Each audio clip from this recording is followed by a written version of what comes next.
Well, 14 days is far too long to wait for a bit of white ball cricket, isn't it? Fortunately, it is back, and it is back with a blast. Yes, hello there, wherever you're watching, around the world, exclusively live on Fancode in India. Welcome along to the Banks Homes Riverside here in Chester Street, and welcome along to Durham Live in association with Daffa News. I'm Andy Sixsmith, and if you're anything like me, the last 14 days have been difficult with no white ball cricket, but like I said just now, it is well and truly back with a blast. If you are just joining us, Durham women claimed their very, very first home win in their history, which was absolutely tremendous to see. Now, the question is, can the men keep up the pace at the top end of the North Group as they welcome the Notts Outlaws? We shall wait and see. That one gets underway in around about 25 minutes or so. But as ever, there is only one place you can catch the lot, and that is right here for award-winning coverage on Durham Live in association with Daffa News. It is absolutely fantastic to have all of you along with us for what we hope is going to be a very, very good ride today, if we can claim 2 wins from 2, most certainly. And as ever, you guys can get involved with us as well. Use the hashtag #ForTheNorth on social media across Twitter, or X as it's now known, and Instagram as well. Or drop us in a question or a comment for our commentators, Rob Rush and Ash Thorpe. I am absolutely certain, considering the garbage they usually speak, that they will be delighted to answer any questions that are coming your way. As if I've just claimed that anyone else apart from me speaks garbage. How dare I? Anyway, lots to come up for you in the next 25 minutes or so before the men take to the field here at the Banks Homes Riverside. But as ever, every single season, we always have a day that's dedicated to a particular charity here at Durham Cricket. And I am personally absolutely delighted to say that this year, one of the charities that Durham have been getting involved with is a local charity that is now nationally and internationally recognised, called If You Care Share, trying to prevent suicide and working to fight the good fight with mental health right the way across the region, the country and the world as well. And we are absolutely privileged to have with us here in the Durham Live studio, the Daffa News studio here this afternoon, the founder of If You Care Share, Matty Smith. Matty, mate, it is tremendous to see you. It's been a while since we've seen each other, but thank you so much for coming in. Did you know what you've let yourself in for? I mean... That's a no. Yeah, I think I know what's coming when I'm with you, Andy, so it's all good. It's all good. It's lovely to be here. A load of rubbish usually, mate. Yeah, but yeah. I'll do my best to be as professional as possible. Listen, you've become our impromptu good luck mascot before we start talking about the charity, because it's your first game attended this season, and all of a sudden the Durham women pick up their first home win of the season. Not bad. Well, I would hopefully say that means that we're going to be back next year, hopefully. Probably. Yeah. I would have said. Yeah, and for the coming games. Absolutely. Look, I know you're a big football fan. How's your cricket knowledge? What's it like? Be honest. Being honest, I would say average at best. I think that's being generous. I love cricket. Yeah. I love any sport. Yeah. Quick cricket was my sport at school. Quick cricket. Quick cricket, remember that? Oh my God, I remember that. I am just about young enough to remember that. Yeah. But yeah, no, I love any sport. I love watching sport. I am going to watch England in a few weeks as well. Fantastic. So yeah. Well, I tell you what, mate, you're in fine company, because average at best is how our viewers describe my broadcasting ability. So I think you're absolutely fine on that front. Listen, what's been your reaction to the women winning earlier on? Because I'm not going to lie, it were close. Yeah, no, fantastic. You know, it's great to see. It's great to see Durham having a women's team, and winning is always a real positive. So absolutely. Well, you're not here to talk about cricket. You're here to talk about If You Care Share. For the purposes of all the viewers at home, maybe that haven't heard too much about the charity, tell us about it. What is If You Care Share all about? Yeah, so If You Care Share is, well, ingrained in Chesterley Street. So it was myself and my family that founded If You Care Share. I lost my older brother Daniel to suicide back in 2005. I was 10 when we lost Dan, and we can look back now, and there was so many things missing for Daniel, but also for us when we lost Dan.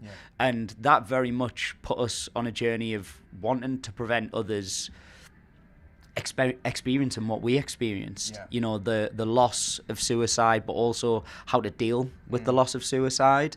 And If You Care Share, what started with a couple of kids, including myself, an idea of a wristband, became a suicide prevention, intervention and postvention charity that is now trying to help the people of the region of the Northeast and nationally and internationally in terms of the messages that we're sharing. I've got to be honest, from a personal perspective, it's been absolutely, I've known you for a few years now, and it's been absolutely brilliant to see how the charity has grown, but also how you have grown the charity as well. Because let's face it, you talk about Dan there as well, but you've had obviously your own battles in terms of mental health. Would you mind kind of going into them?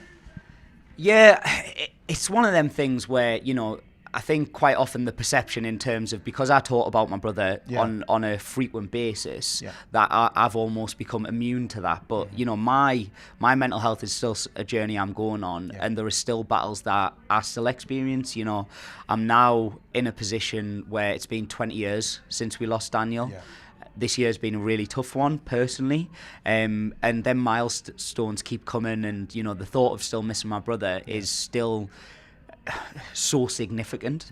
My own battles of turning 18, 19, the idea of outliving my older brother, still not knowing why Daniel made the decision he made, a significant weight to carry, and the identity of being the brother whose brother took his own life is a significant one. So, you know, that challenge is always there, but I also kind of, there is significant positives in a weird sort of way from the loss of Daniel. Of, you know, my life didn't end when we lost Daniel. You know, suicide is something that there is a life after suicide. For the person who is feeling that way, actually, by making the right decision and still being here, there is a life after that, and that's what we want to continue as a message. Well, I'll tell you what, mate, you've probably been told this numerous times before, but 20 years on from his death, I mean, you are doing incredible things in his memory and in his name, and it is absolutely inspiring to see what you do. I know we've spoken about mental health, and you've been kind of there to listen to me talk to you about my own mental health, and I think it's very, very important for anyone, men in particular, I think, to really discuss it. Me and Ash Thorpe, one of our commentators, were discussing it pre-match before the women's game, and it's so important to get out there and speak. I know you've been there and listened to me talk about it. I've had my own personal struggles with mental health through the years, and like yourself, I think it's one of those things that continuously go on. But how much of a taboo is it still? How much of a difficulty is it still, do you find, going out into the community across the country and hearing that men still find it difficult, men in particular, but anyone, finds it difficult to talk about their own mental health? Yeah, I think a big thing for me, and where we've had success in terms of as an organisation, we're not experts, we're not clinicians, we're normal people who you live next door to. And I think, yes, there is still a taboo, and I think a lot of it is created from, I once heard somebody speak and they described it as the Superman paradox, that you believe you are the only person and nobody will understand the experiences that you're going through. And this is where I'm so grateful for conversations that we've had in the past and many others, where we stand up and we say, do you know what, I've experienced this.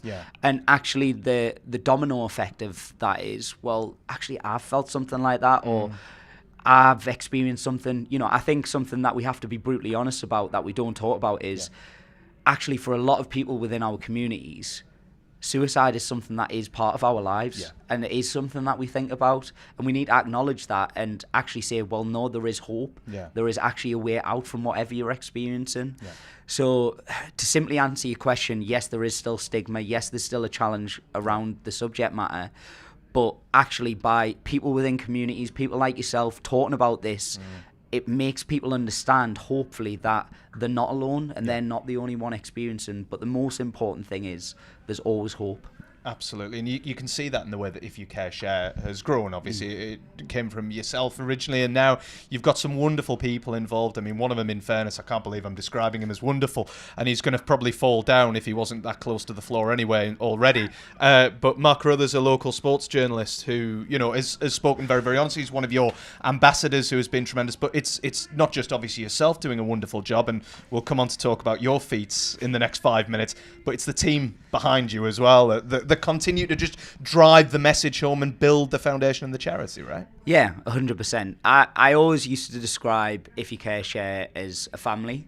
It was born out of one family and grew. We're a community now. And, you know, my family has grown to an nth degree. I have best friends in people like Mark, and a lot of that has been shared through experiences of challenges, experiences of lows, and coming out and finding the confidence and again the hope to talk about that. I think, you know, If You Care Share will continue to grow with that message, but also unfortunately If You Care Share continues to grow because, you know, we have set out to try and support people within the Northeast. The Northeast continues to have some of the highest rates of suicide, so If You Care Share continues to exist and continues to grow. I'm very grateful for the amazing people. I wish I never had to meet all these amazing people because the circumstances in which we did meet, but, you know, we continued striving towards making a change. And I guess that's where partnerships, you talk about the Northeast, and, you know, both of us are very, very protective and defensive and very, very proud of our region because that's where we're from, but it's partnerships like the one that you have with Durham Cricket in that sense, I suppose, that drives that on even further. Yeah, 100%. And, you know, I think what we're very grateful for, and when we've been speaking to Durham Cricket, is this isn't just about me sitting in front of a camera and having this conversation. It's not a tokenistic. Actually, what the club want to look at is making a change and how we can educate better around this subject matter. You know, they are ingrained within a community within Chesney Street that have seriously felt the impact of suicide, and we're very grateful that actually this isn't just a one-off conversation, get the picture and then we're done. You know, this is the start of some serious impact. Yeah, absolutely. And obviously, I mentioned before the feats that you've kind of gone through. We have to talk about one in particular, running between each football or Premier League football ground in the country. I'm going to ask you how you found that in a second, but first of all, I want to ask you, are you not a bit gutted that you delayed that a year or so, given the fact that 3 northern teams came up and 3 southern teams went down? I mean, would have made it easier, wouldn't it? In the preparation, there was one club in particular, Ipswich, that I was really not wanting to come up. But yeah, in hindsight, maybe I should have held off. Yeah. How did it? I mean, you completed it, and it was incredible to see. And obviously, you ending it at St James's Park as well. What was that like for you? Because I imagine not just it's a physical challenge, but it's a mental challenge as well, to use that word, no pun intended, to have those thoughts go through your mind at every verse end. Yeah, I mean, there was a lot of special moments in the run. The reason I chose to run to all 20 Premier League stadiums, so we work within professional football clubs, educating, but the reason that If You Care Share exists is because of football. Because when we originally came up with the idea, it was a wristband, and we sold it at all the Northeast football grounds. And I decided that with it coming up to kind of Dan was 19 when we lost him. 19 years, it felt like a really poignant year. I wanted to do something with football. I love running. It's what's kept me going through the dark times. And to be able to do that, and to be able to do it and enjoy it, which I didn't think I'd do. If Sounds I'm being crazy, honest. mate. You're even saying that. No, but I think there's a couple of reasons. You know, the cliche would say I was doing it for my brother, which is what I was doing. Of course. The reason that I felt I had to do the run is right now we're facing significant funding challenges as a charity, as many others are. Suicide prevention is something that we're really struggling to fund right now, and I wanted to do it to prevent others experiencing what I experienced as a brother. I ran every day with a T-shirt with the loved ones of hundreds of individuals who've been lost to suicide. But I think the most special moment for me, and, you know, finishing at St James's Park, I'm a die-hard Newcastle fan. Some of my most vivid and happy memories are being there with my brother and with my dad. And, you know, there was a moment coming past Shearer's Bar and just thinking about my first game, thinking about the times that I spent with Daniel, and being able to look back with happiness, not with sadness, with happiness. It just made it so special, special. I had so many conversations with people who'd been impacted by suicide, so many people reaching out, and I think if I had to sum the journey up of the run, I loved it. Genuinely loved it. Mate, it was brilliant to see, and brilliant to see you finish it, and an absolutely incredible feat. I mean, I don't know how you can... enjoy something like that. I struggle to run 5 kilometres these days. I must say I'm dead unfit, but honestly, and apologies to any Sunderland fans watching. It's nothing personal or against any Sunderland fans, most certainly, but brilliant to see that, Matty. Just very, very finally, you talk about kind of the funding and everything like that. How can our viewers get involved? Because I know you've got turn your tops inside out coming in September, right? How can the viewers get involved? Yeah, so I think quite often when it comes to charities, the instant response is donate, as with any organisation. But I think the important thing for us as a charity is we don't. Fundraising is so important, but we all play a part in what our mission is in terms of preventing suicide, and that can be something as simple as getting involved with one of our campaigns. So we run an annual campaign called Inside Out for World Suicide Prevention Day. It's really simple. We ask people to turn the clothes inside out. Put that on social media with the hashtag AskMeWhy on the 10th of September. 10th of September. The idea is suicide turns lives inside out. We want to bring the conversation from the inside out. Absolutely. So you can get involved with campaigns. We have various different events that are going on. You can check us out. So we are If You Care Share with the letter U. But I think the biggest thing for me, and I'll take this back to when I was a kid, when I was 10, and the first ever interview I got, and I said something, and I always steal it from my younger self because it's the best thing I've ever said. And the question was, why have you come up with the idea of If You Care Share? And I always said, if I could prevent one person going through what I went through, then this is worthwhile. And actually, for anybody that is watching, they can help me on that mission. And it can just be something as simple as checking in with an individual, checking in with a loved one, and saying, "Are you okay?" And maybe asking twice. It's an incredibly powerful message. It's an incredibly powerful charity, and it's an incredibly powerful person who's sat to my left-hand side here, folks. Who, it's incredible to hear you talk in the manner that you do, and incredible to see the work that you continue to do. Matty, thank you so much for joining us here on Durham Live. Enjoy the rest of your day. We're going to win. We're going to beat Notts Outlaws next. We're going to have to. We're the good luck charm, aren't we? You have to. We are now self-professed in the Durham Live studio, mate. Listen, thank you so much. Really appreciate it. We'll catch up off camera, certainly. But for now, we are going to be turning our attentions to the cricket as well. And we might be talking about Durham against Notts Outlaws, but we need to find out what sort of pitch that they're playing on. So, without any further ado, and turning ourselves round to the 18th time that we've changed the title of this feature, welcome to Getting to the Pitch. Well, welcome to the Banks Homes Riverside for tonight's clash between Durham and Nottinghamshire. We've got a beautiful pitch today, full grass covering, absolutely rock hard. There was lots of runs scored in the girls' game. As you can see, and you probably can hear, there's a wind blowing across the ground from the west across, so that boundary over towards the Lumley Castle side of the ground could be in danger tonight. I'm predicting win the toss, have a bat and then try and defend, but I never get that right. They always go against what I say anyway, but it'll be a really good game. This one's pitch 7, boundary 65 metres all the way around. Durham have had some really good success so far at home. Let's hope that continues tonight.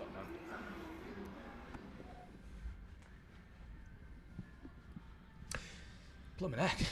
That V2 was short, wasn't it? Anyway, getting to the pitch. Don't know where that one came from. We have to finally come up with a much, much better name for Ashthorpe's pitch report, don't we, Rob Rush? I mean, don't ask me. I ain't got anything for you right now. Don't spin it on me, mate. Oh, my God. It's Nice always try. down to me to come up with a creativity, and I have no creativity, as my fiancée keeps repeating to me numerous times. But as if by magic, the main man himself, Ashthorpe, has just walked in through the door, but he's absolved from punditry duties. He's been hard at work chatting to Danny Hazel after that historic first win for Durham women and getting to the pitch. We'll move on from that anyway. News coming through for us that Notts have won the toss. They've decided to have a ball first, so you'll be seeing Graham Clark and Alex Lees striding out to the middle in about 8 or 9 minutes' time, which gives us 8 or 9 minutes, Rob Rush, to talk about Durham against the Notts Outlaws. Obviously, 2-week break, lots of red ball action in that time, and lots of fielding done at the Kia Oval against Surrey. A lot of fielding done. Yeah, look, as Ryan Campbell spoke to me after the game on Wednesday, cricket's just a funny game. It's just a very funny game. Not very fun when you're out there in 30 degrees heat, like Matthew Potts and Ben Rain and the other lads were. But, ultimately, as the game says, it's a draw. It doesn't go down as a Surrey win. It's a draw. Durham will take great heart from that. They're able to bat out the remainder of the game, and they'll use it to come back up and play some T20 cricket now. Is there any surprise given the fact that they were out in the field for so long? Obviously, Surrey posted 820, wasn't it? Which is absolutely ludicrous, can we just point out? But that's another conversation for another day. Is there any surprise not to see Matty Potts and Ben Rain in the T20 team tonight? Well, Ben Rain looks like, unfortunately, he's going to be done for a pretty significant period of time, so not surprised by him. I'm not surprised by Matthew Potts. Speaking to, again, Ryan Campbell after the play was done at the Oval, I was half expecting Potts to at least miss one of these games. I'm not surprised he's got tonight off. I'd imagine he'd come back in on Sunday, just give him a night off. Casey Aldridge is back from Somerset.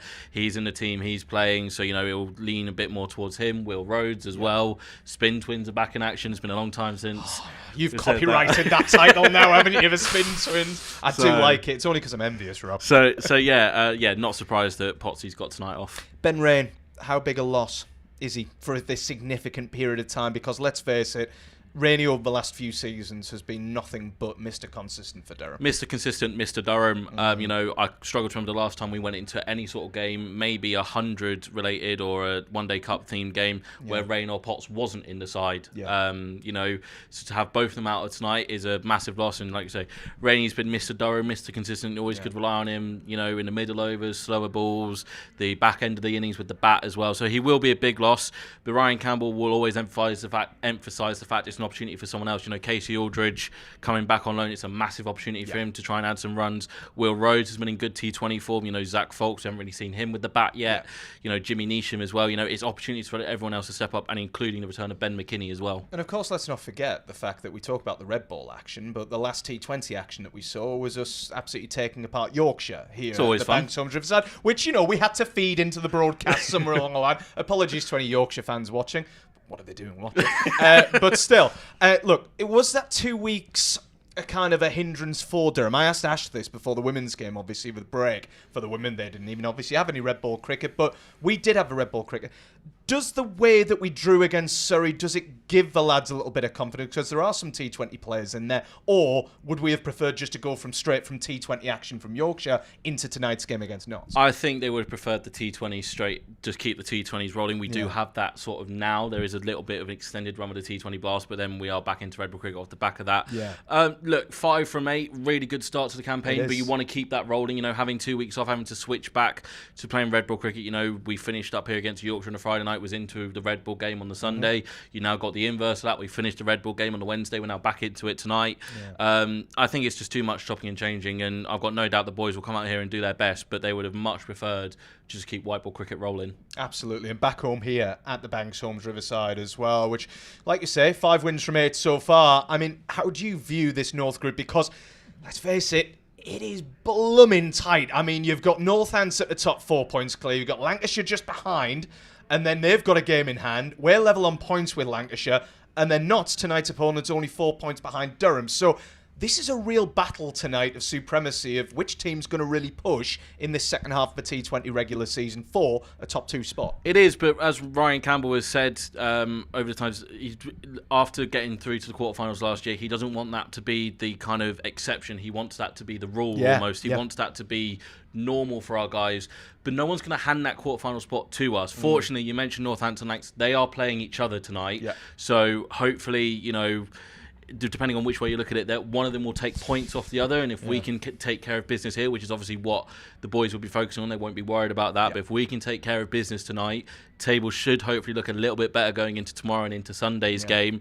The North group has always been very competitive in the group stages of the T20 Blast, less so when we get through to the knockout stages, but this North group, as I just said, is very competitive, and there's a few personal scores set as well, because I think some of the Notts lads weren't exactly happy with how the county game ended up here a couple months ago, so they want a little bit of revenge. Hey, we love a bit of needle. We love a bit of needle. We love a bit of a dark arts, but we like a bit of needle as well, most certainly. Ash Thorpe has been so patient here, waiting to my right hand side. Ash, do you want a bear crawl like our camera operator Stephen did earlier on? Because you have to go to commentary here. He's waited like a true professional for Graham Clark and Alex Lees to enter the fray as we start this one. If you are just joining us, Notts Outlaws, the visitors, they have won the toss and decided to have a ball. Rob Rush, thank you so much for that insight. Absolutely wonderful. And get that Spin Twins line copyrighted, please. All right, we don't want any trouble there. But there's Graham Clark and Alex Lees coming out to the middle. It's 5 wins from 8 so far for Durham. They're lying in 3rd in the North Group. And tonight, this huge game against the Notts Outlaws, a win for Durham would put them on collision course potentially for a home quarter-final berth as the season reaches a real important juncture. Let's see if it can do it. Let's see if the men can make it a double header to celebrate after the Durham women's win a little bit earlier on. And let's find out in the company of our wonderful commentary team, Rob Rush. And first of all, you know him, it's Ash Thorpe. Thanks, Andy. Beautiful to see the lights on here at the Riverside, which indicates that we've got a bit of overcast skies. I heard the umpires earlier make sure that the lights are on for the start of play. We'll run through the team news for both teams. Alex Lees as captain, Graham Clark, Ollie Robinson with the gloves, Colin Ackerman, Ben McKinney, Jimmy Neesham, Will Rhodes, Zach Folkes. Casey Aldridge comes into the side to replace Matthew Potts, and Rob Spin twins Nathan Souter and Callum Parkinson. Very, very different hairstyles, as you'll see tonight. Round off the team. Notts Outlaws, Joe Clark as captain, Lyndon James, Jack Haynes, Freddie McCann, Tom Moores with the gloves, overseas player Daniel Sams, Matthew Montgomery, Liam Patterson-White, Calvin Harrison, Ollie Stone, and Farhan Ahmed. It's going to be Stone to bowl the first ball to Graham Clark. And this is driven straight back over his head, and what a start for Durham. That is 4 runs the moment it left the bat. 2 full, 2 straight. Graham Clark may have been seeing a red kookaburra over the last couple of weeks, but judging by the fact the red kookaburra did absolutely nothing, he'll be quite enjoying the fact he's got a white one to just carry on where he left off. I think he had a 50 here against Yorkshire last time we were playing some T20 cricket. Nice start for him. Beautiful shot to get underway. Stone just seeing if there's any swing in the atmosphere.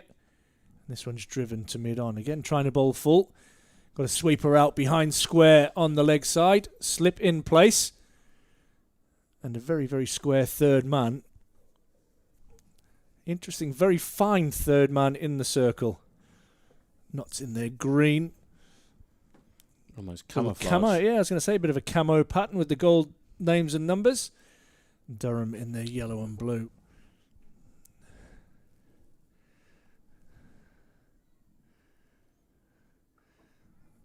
Clark just dabs that away into the offside and we'll pick up an easy single as McCann does the fielding.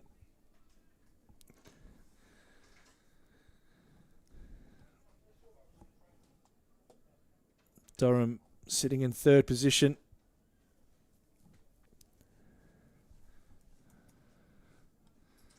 In the North Group. The Outlaws in 6th place.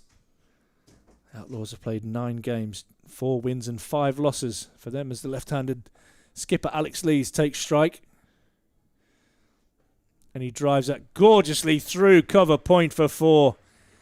If anybody's seen the ball well, it's got to be Alex Lees, who has spent nearly every minute of that 4-day game on the field.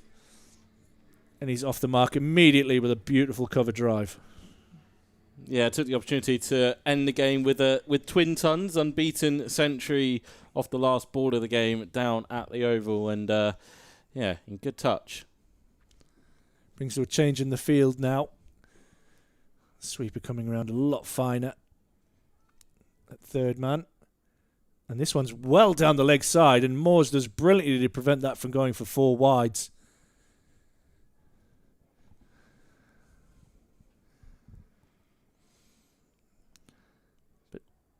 Immediately under pressure, the Outlaws and Ollie Stone. Yeah, it's good to see him back playing some cricket because I think there was a lot of concern he was going to miss the whole Test summer. Obviously, you won't mind too much, Ash, from an Australian point of view. From an English point of view, there was concern he was missing the whole of the home summer. So good to see him back. I really like watching him bowl, and so does Alex Lees at the moment as he tucks that one off his hip round to deep backward square to pick up a single. There was a lot of that in the final session of the Oval. A lot of jogged / walked singles. I can imagine the care factor from everybody was at about 0. Yeah, Amelia Gay was the other duo of that act. 156 not for him. He's currently off to go face Basteleda in some T20 World Cup qualifiers for the Italian national team. Indeed. That could be fun. So that's why he's not around for this game. Clark calls no. Lee says yes. At the end, it is a dot. And Durham finish over number 1 on 11 without loss. Nice start. You listen to the people's champ. Yeah. You listen to the people's champ. Yeah. I'm interested to see, Ash, how this batting card is going to look. You know, it is carded as we have it, Ollie Robinson to be at 3, but Ben McKinney batted there against Yorkshire in the last T20. Good to see him get over those concussion symptoms that we were talking about during the Sussex Red Bull game. There's a lot of flexibility in that middle order. You know, Ben could jump up to 3, Ollie could stay at 3, Colin Ackerman could go to 3. There's a lot of options there. We'll probably see some right-hand, left-hand combinations as we got here as well. Will Rhodes got made in T2050 in the first batch of T20 games. You know, a lot of flexibility for Alex Lees and Ryan Campbell to think about. It's going to be the experienced Daniel Sams to kick things off, left arm over from the Finkel end. Oh, wow. And again, Moores does brilliantly to stop that going for wides. I'm not sure if Loosener is polite enough for that one from Sams. That was rank. Yeah, not exactly his finest moment with the ball in his storied career. Yeah, just trying to get some swing there, and it doesn't look like there's any swing available. The wind is coming across the ground, which would favour him swinging the ball away from the left-hander. From left to right on your screens. Quick single. Oh, he gave up, Lees. He gave did up. indeed. If that was a direct hit, he was jogging straight down to the... Well, he was going to take a swift right and jog up to the pavilion, but in the end, he gets a single. It's a big opportunity with at least 2 stumps to aim at there for Notts. Was it Lyndon James, I think? Yeah, it was. Umpire Michael Goff. Back on home territory. And umpire O'Shaughnessy at square leg. With Will Smith, a former Notts and Durham player, as the match referee. Better from Sams. Really strong wind here tonight. Blowing across the ground. I'm sure we'll get a favourite flag pick at some stage. There she is. Ask and you shall receive. They're good, these guys behind the cameras, aren't they? Stevie pressing all the buttons in the studio. He's pulled rank. Yeah, I like it. He's pulled rank and gets a bit claimed the nippy on studio. a night time. Maybe a bit of rain around. He knows what's going on. Clark backs away. So much so he misses contact with the ball. That was going to be flying down towards Bannatynes had he connected with it. The Cumbrian. Yeah, got the spin twins. I want to see how that lower middle order is going to play. Again, a lot of changeability down there. Casey Aldridge back up on loan from Somerset. I think for the remainder of the Blast group stage. We'll see how it plays out. If it plays out, Graham Clark actually might decide to bat the whole game. Swing and a miss. That is a swing. Obviously used wicket just hour or so ago for the women's game. It is so windy that one of the bails is blown off. Goffey's just marking centre for himself there for when he stands and watches. He does it quite often, actually.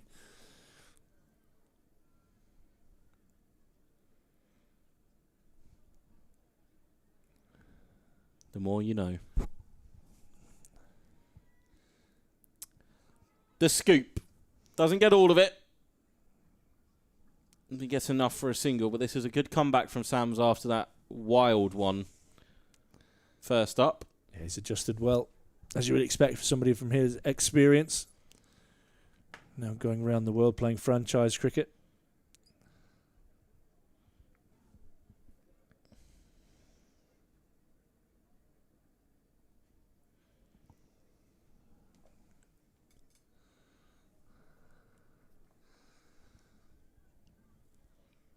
Going to pack the offside a little bit for Alex Lees. I think it's the right move from Notts' point of view.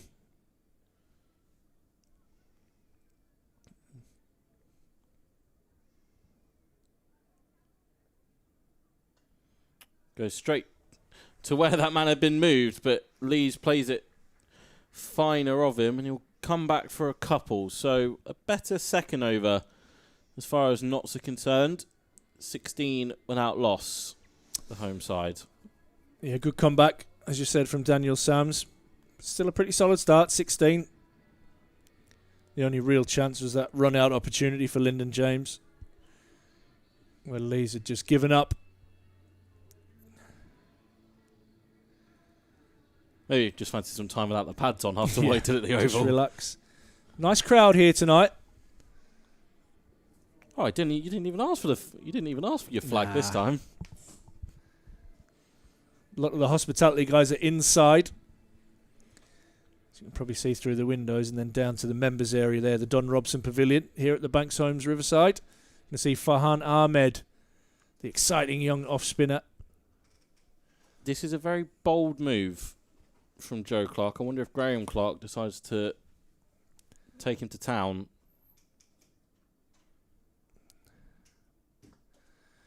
He tucks this away out into the leg side and will pick up a single. He's got protection out there just immediately for Clark. He had deep mid-wicket and long on, back on the fence. Imagine it'd be exactly the same for Alex Lees. So he's going to look to sort of hang it outside the off stump. And if Alex Lees is going to take it on, he's going to force him to hit against the breeze. Yeah, big responsibility on young shoulders here. Very talented young off-spinner. And Lees plays that. They think about a run and then look at each other and decide to go back to their own ends. Probably was a single there, but better safe than sorry, I guess. Depends if Lees was going to give up on it again. Yeah.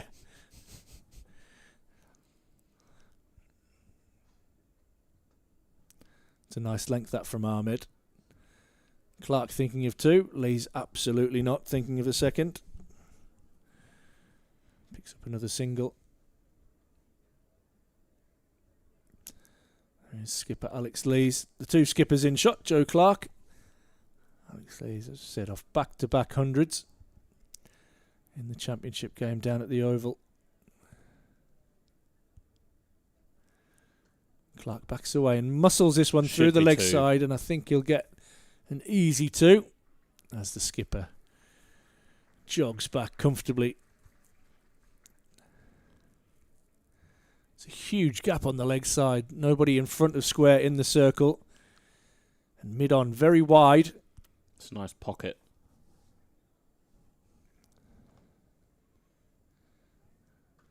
This one's hit through the offside beautifully by Graham Clark. Lovely shot. Can't bowl there. Can't bowl that length in T20, especially in a power play. You will get punished. Just hearing it's Alex Lees' 100th T20 appearance.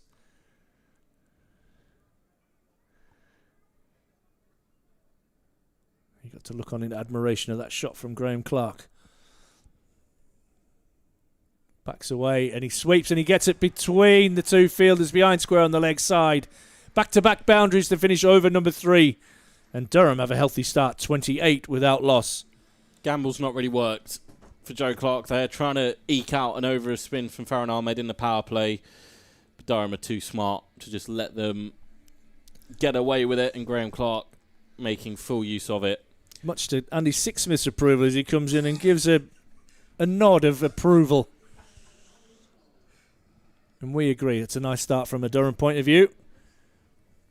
Going to be a change of ends for Ollie Stone. Sent down the first over the match from the Lumley end. He's going to come down from the Finkel end. He's got Alex Lees in sight, who's 9 from 6. Ollie Stone's got number 9 on his back.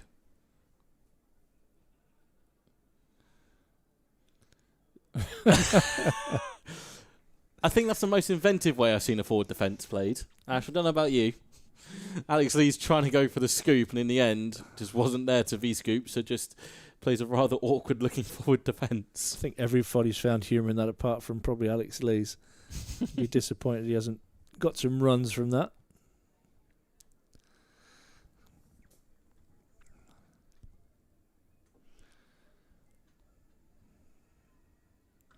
He's got runs there. Wow. He has got runs there. It's one bounce 4 to mid-wicket, and Notts are under the pump early.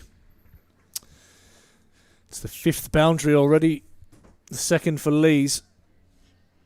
He's absolutely punished that one.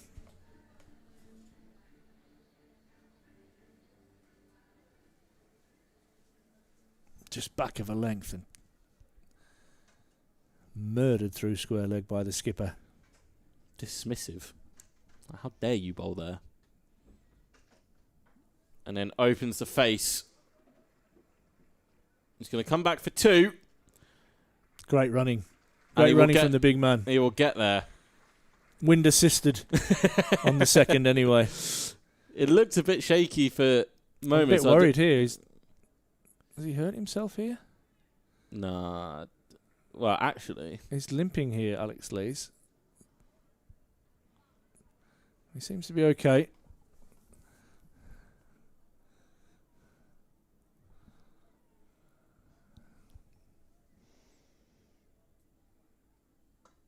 Steps away, leg side. That is beautiful from the big fella. He moves himself to 19 off 10. What are you talking about? He's injured, Ash. What are you talking about? Just keep your eye on him here. There's got to be a bit of fatigue in those muscles after spending nearly the whole game out on the field down in London. But you can see healthy crowd here tonight at the Banks Homes Riverside. Skipper on that occasion just give himself a little bit of room. Stone follows him, and he was good enough to get it in the really tight gap between mid-wicket and mid-on for another 4. 3 fours apiece. Ow. That's going to hurt, but it will go down as a leg bye. He's angry with himself. He's missed out there. Yeah, that was a free hit, really. 39 without loss off 3 overs and 5 deliveries. Notts have still got 13 balls with 2 men out. Lots of early thinking for Joe Clark to do. I wonder if he'll be made to regret his decision to bowl first. Oh, with the wind. He might be regretting his decision to bowl first, as Graham Clark just deposits that up towards the Dapper Bet stand for 6 more. Just seemed effortless from Clark there. Just picked it up straight away. Perfect words. I was just about to say it was a pick-up, wasn't it? Picked it up, timed it nicely, let the wind do all the work. And that carried a long, long way. What a start for Durham.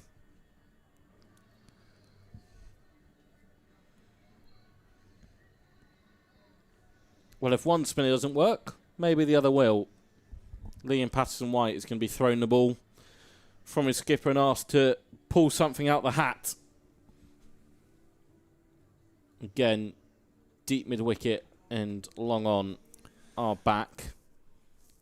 Got lots of spin options, haven't they? It's Montgomery. No, it's Montgomery to bowl. It's a medium pace. No, a little bit of attempted Sunil Narines. In the northeast, you'd call it snidey. Narines.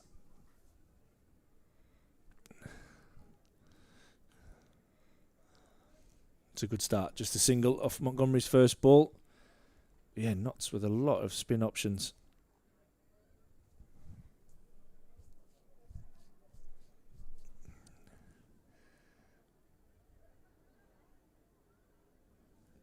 That one thuds into the thigh pad of Clark. And you've got Patterson White and Calvin Harrison as well to bowl spin. Haven't seen much turn on this pitch so far. Clark backs away. Does he beat mid-off? He doesn't. That's an excellent diving stop. At mid-off.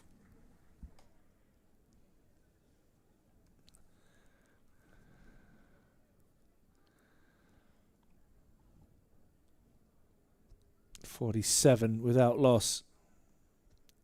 Oh, that's another good stop. That could have again been 5 wides. But Moores does well.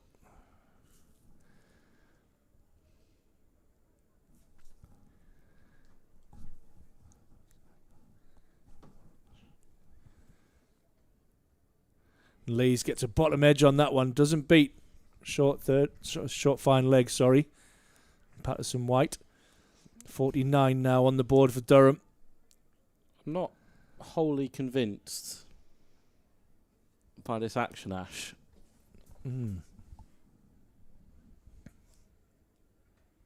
Clark belts that one again, but won't beat mid-off. But that does bring up the 50 partnership for the two Durham openers. Comes with one ball remaining in the over.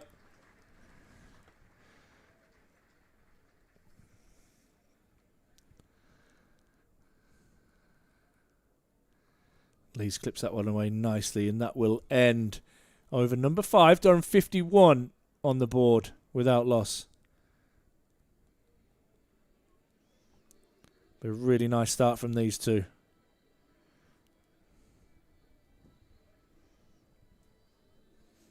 Yeah, very early question. Stone has already bowled 2. It's going to be Sam's to come back again for his second to end the power play.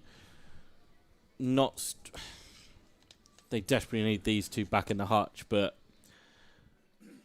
if not that, then they need to try and keep this final over tight. It's going to be third man, who's very square for Alex Lees, and a man at deep backward square. The two out for him.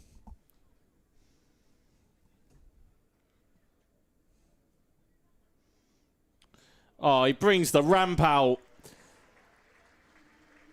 Doesn't matter where you put the field for Alex Lees, he's going to find a gap. That is quite superb from the Durham captain. It's something he's really added to his game this year, that option. Using the pace and getting it over short, fine leg. I think this is a big over in the game. We're going to say that quite a lot throughout tonight. Starting the cliches early for this one, yeah. Absolutely. Andy will probably bring a few more out in the Daffabet studio afterwards. Absolutely, no doubt. Oh, what a shot. And Alex Lees decides, I've had some fun playing some unorthodox shots. I'm going to play in the V instead. Michael Goff has to duck for cover. A thunderous hit. Gorgeous full face of the bat from Alex Lees. That's what you associate with Lees, that power. Had the deft touch the ball before. And then a beautiful flowing straight drive.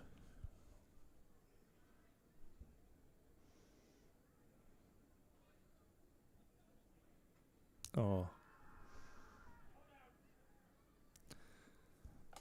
A desperate appeal, almost begging to end Notts' misery, but Yeah. umpire Goff is unmoved, and they'll scramble. Bit high and through missing for a leg, I run. think. It was a good slower ball though from Sams. Hit Lee. I'm not even sure it hit Lees' pad a bit higher than that.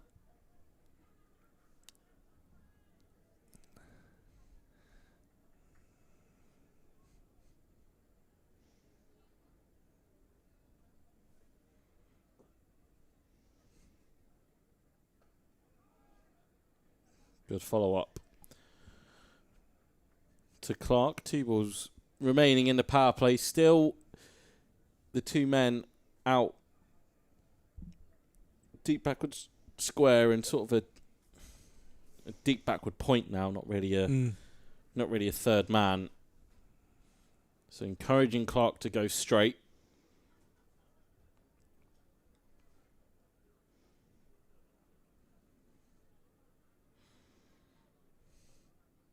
So go straight he does. 1 bounce for 4, and Durham look in the mood tonight. Yeah, the only thing stopping that going for 6 probably was the wind. Lovely strike straight down the ground from Clark.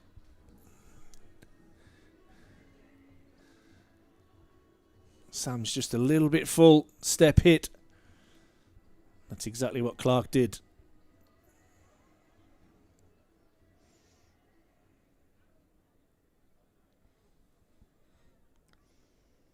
Last ball of the power play coming up. 64 already off it. Oh, that's 6. Make that 70 off the power play. Into the Dapperbet stand, Graham Clark goes, and him and Alex Lees are pummeling Notts Outlaws to start this one. 6 number 2 for Clark as soon as that hit the bat. That was picked up, carried again with the wind.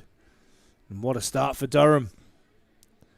Daniel Sams 23 off his 2 overs.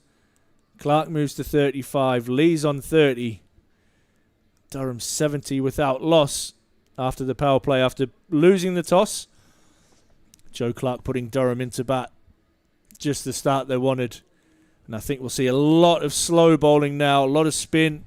Won't be long before we see Patterson White and Calvin Harrison into the attack. But we're going to see the second over from young Fine Ahmed.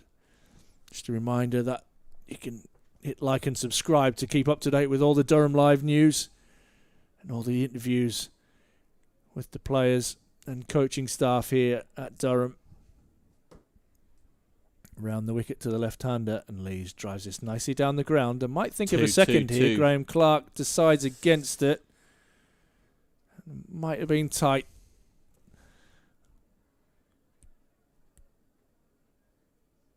Both acknowledging each other. So that I think that might have been the right call. There was a chance of 2, but it would have been a risky one. And after this start, you want to keep these 2 in the crease as long as we can. Clark whipping that one out to a very, very square mid-on, who's more of a cow corner than a long-on. Interesting field placings. Now that we are out of the power play, Nottinghamshire can have 5 fielders outside the circle. Huge gap straight over his head. This one's hit into a wide mid-on area. And it'll just be another single. So a good start to the over from Ahmed.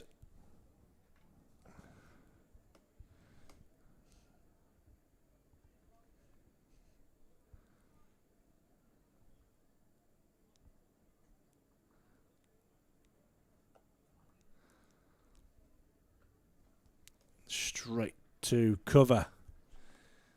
Good job he's there, otherwise that was running for 4. Yeah, he hit hard.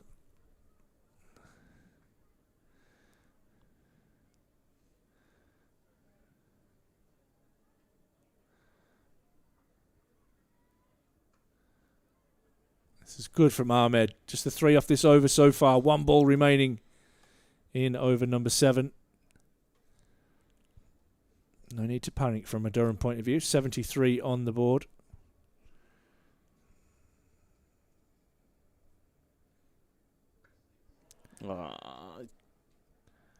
Thought he'd hit that straight to the Yeah, man. I was a bit nervous. I just saw Moores, the wicketkeeper, just move him round a little bit, and I thought he'd hit it exactly to him. Thankfully, from a Durham point of view, it was 1 bounce. Durham end over number 7 on 74 without loss. Clark on 37, Lees on 31. That's a lie. Your eyes deceive you yet again. Can you see that? Just realised I'm behind on the my scorecard on my laptop. Can you see that? I definitely see my flag. Well, it is going to be Calvin Harrison into the attack. He spent a bit of time away from Notts, went to Northants for the last 2 rounds of red ball action. Got a promotion up the order to number 3. I think he got some runs as well. But he's got a very important job to do for his captain tonight. Can he provide any sort of control that Bar Ahmed in that last over has been severely lacking? From Notts, he's going to be a heavily packed leg side boundary riders. Got cow corner, wide, long on, and deep backward square. Digs it into Graham Clark's toes, and he manages to force it out to Farhan Ahmed for a single. Again, we talk about this. This is just the frustrating part with right-left combos. Just a constant moving around in the field.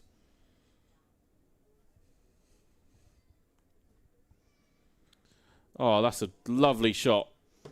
Francis didn't quite get all of it. Little attempted scoop round the corner. Down on one knee. It's been good from Notts Ash. No boundary since the power play ended. Yep, fought back well. The slow bowlers going to be really important in this game. Clark steps leg side. It's going to drop short of McCann.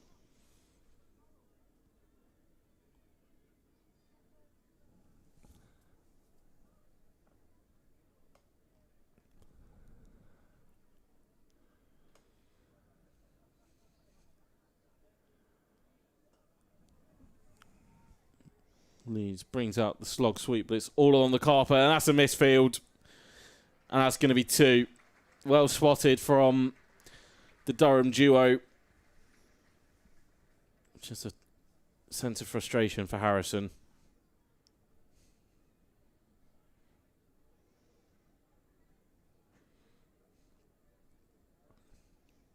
Or bowled.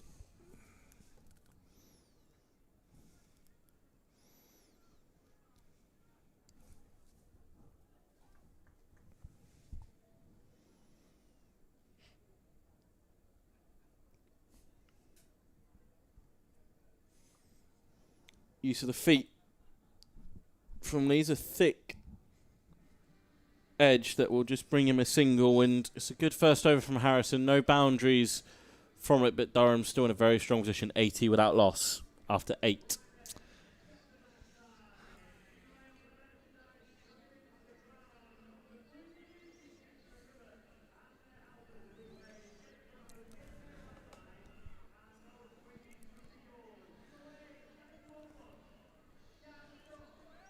Good start from Durham, but a good couple of overs as Liam Patterson-White has just gone off the field, headed straight to the change room. Might just be a bathroom break, but we'll keep our eye on that one as this goes on. Montgomery is going to bowl a second over. Lees tries to sweep that one. I'll pick up a leg by.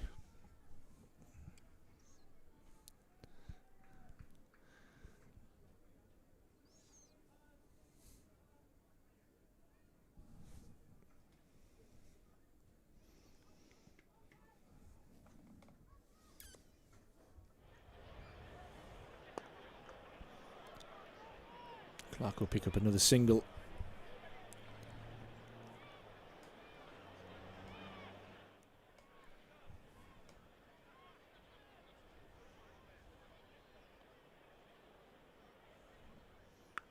Gets a full toss, doesn't time it.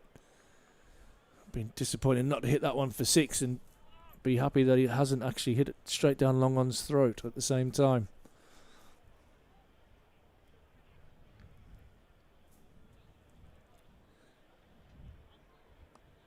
Clark gets a thick outside edge and it will carry all the way down to deep point. I think it's Stone takes the catch. No, That's Daniel Sams, sorry. Takes the catch. And Durham lose their first wicket with 83 on the board as Graham Clark goes. And you talked about being flexible with the batting order. It's Colin Ackerman who's going to come out to bat at number 3. Wonder, keep right, left going. Just keep those options open at both ends. An excellent innings from Clark, goes for 39. Durham 83 for 1. It's been a good little period of play for the Outlaws after the power play. No doubt Durham will be taking note of this. Spin and pace off in the girls' game certainly worked as well, Rob. That certainly seems to be the pattern here.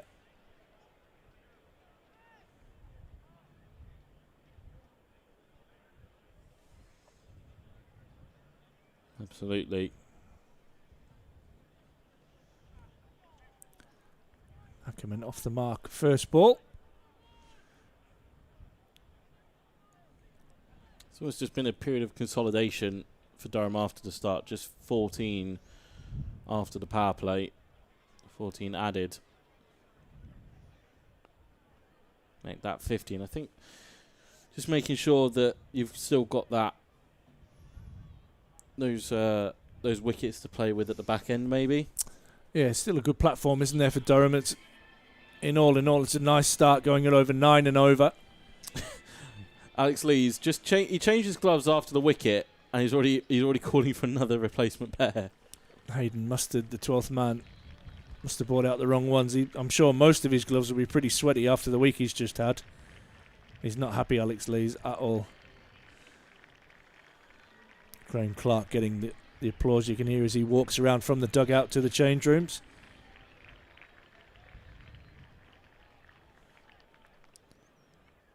Yeah, I think it was George Giselle who ran him out originally.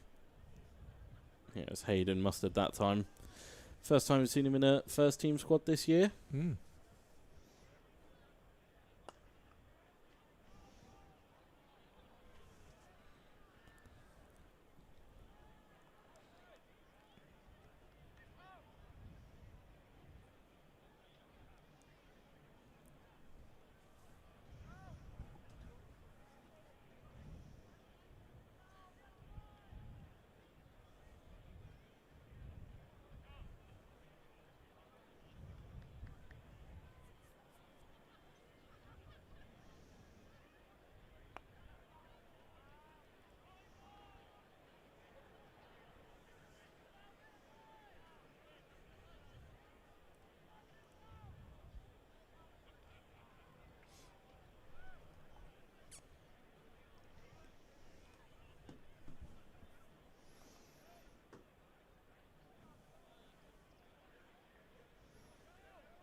A bit of sportsmanship there, not running.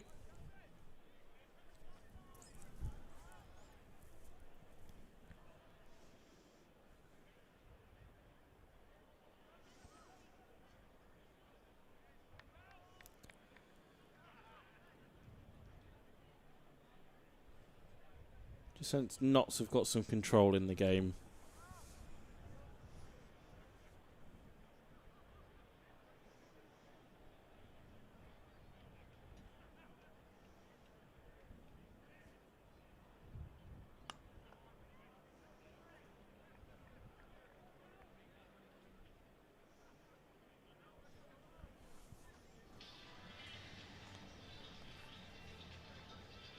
$90 for 1 at the halfway stage. Alex Leeds gets another pair of gloves.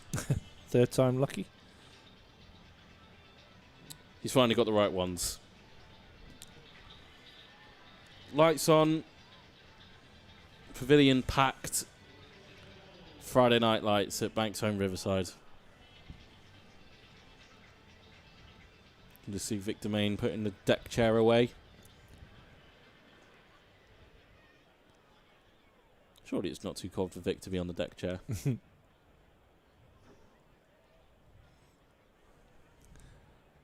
Fine Ahmed back into the attack. And Lees comes down the pitch and hits him back over his head and hits him all the way for 6. Just waiting on confirmation from That is umpire a 6. O'Shaughnessy, but It's a 6. it looked like it to me. There we go. There we go. We have confirmation. A little ironic cheer from the crowd. It was flat and hard.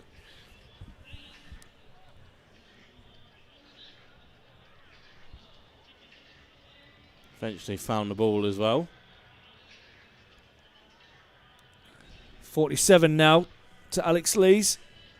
His first 6 of the night to go along with his 5 boundaries.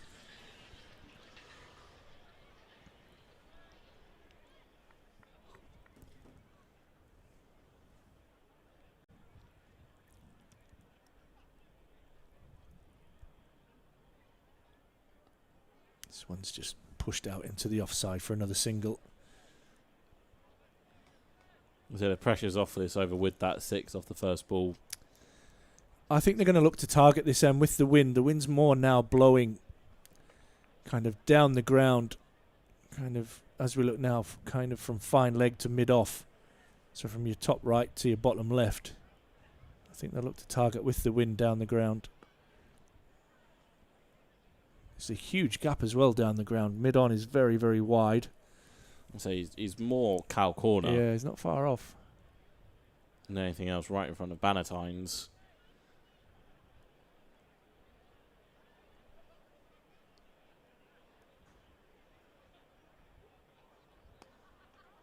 He just can't get that one back past Ahmed. He's disappointed.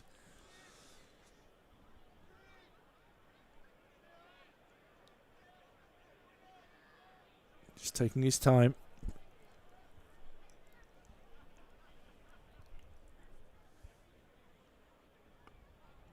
Pushes this one through. Point. He'll pick up another single. I reckon the ground staff are retreating. They're going to go and watch from inside the old scoreboard. It's very, very warm in there.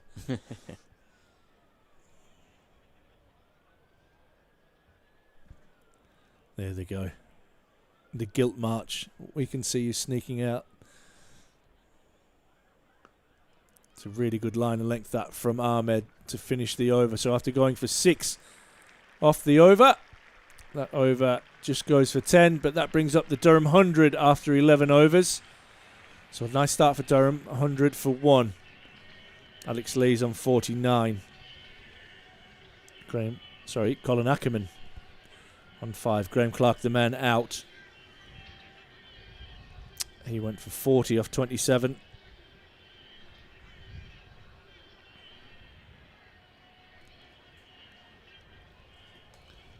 Is now going to be Liam Patterson-White into the attack from the Finkel end. Left arm spinner. Can he prize a wicket? Gets a leaning edge straight away from Colin Ackerman.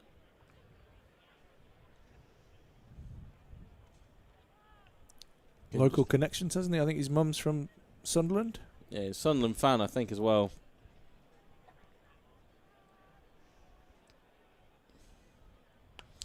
Durham's skipper goes to 50. 50 from 34 deliveries for Alex Lees. 5 fours and a 6 for him after a couple of marathon knocks down at the Oval. He's carried on his fine form, which Ryan Campbell talked about. It's been a good week.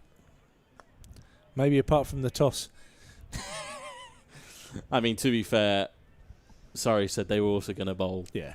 So It's just crazy, isn't it? That the Kookaburra ball puts so much doubt in your mind.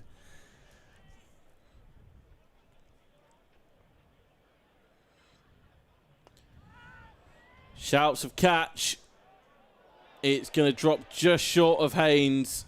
And Colin Ackerman very sensibly sent Alex Lees back. There was never two. There, Haynes running from down in front of us at the Finkel end. It's another one into the wind that I think's helped Durham.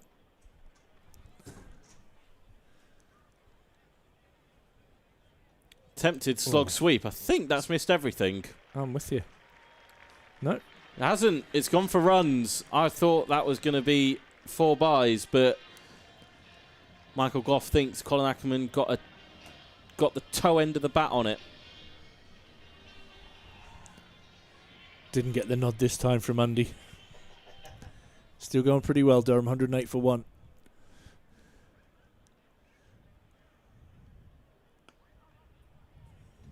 Straight back down the pitch. Should be 2. And Colin Ackerman respects his skipper's call. So good over for Durham. 10 from it. 110 for 1. Just having a look to see if there's any rain in the air. Think you could be right, Ash.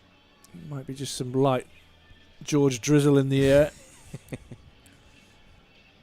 There is a bit forecast. We've done well so far to get through the day unscathed. Thought we might have been on and off with showers, but the wind is absolutely blitzing through. So I wouldn't have thought we'd be too impacted.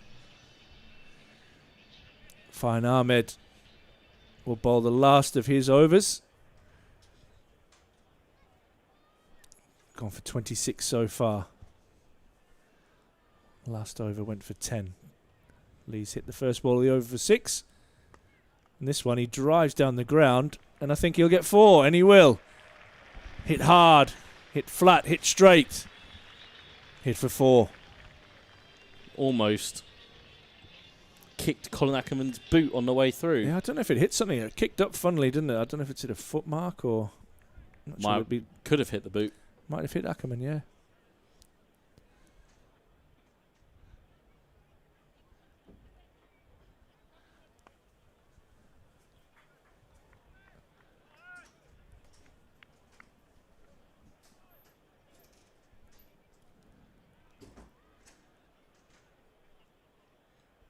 Got quite an interesting stance, Farhan Ahmed, at the top of his mark. Oh, that's repeat. Almost the replay of ball number 1 of the over as Lees belts this one down. That gap is big at mid-on. Mid-on is quite wide. This might just see a change of the field here. As wicketkeeper Moores runs up and has a word with the young man.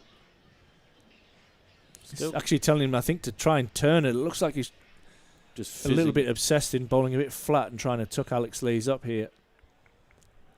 I say long on's going to stay at long on, not going to go to a straight on. Lees helps this one around to deep backward square, where James will do the fielding. He'll just pick up another single. I'm going to say it's not the best conditions to bowl in as well when there is some rain in the air in T20s. It's pretty fresh out there as well. Makes it really hard to bowl your slower balls, your switch ups. So the pace bowlers will struggle. So I won't be surprised if Joe Clark continues with spin. Ackerman gets this for at least 1 down the ground. Should be 2. Oh, it's misfield. Freddie McCann out there, allowing that one through for Colin Ackerman to pick up a boundary. Picked up a boundary in fortunate circumstances in the over before, and does so again. But that's 3 boundaries in the over for Durham. 13 off this over so far.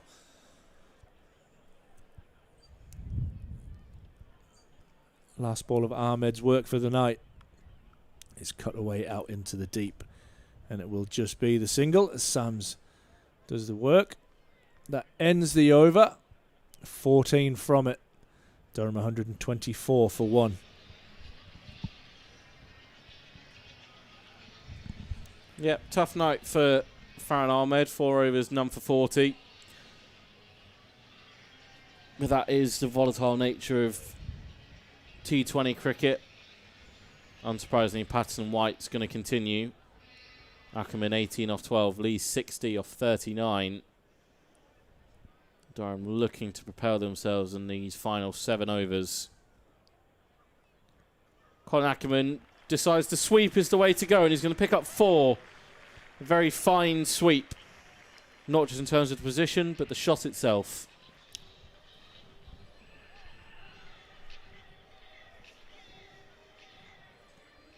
Durham just ramping it up again, aren't they? After a quiet couple of overs, these two now into their work.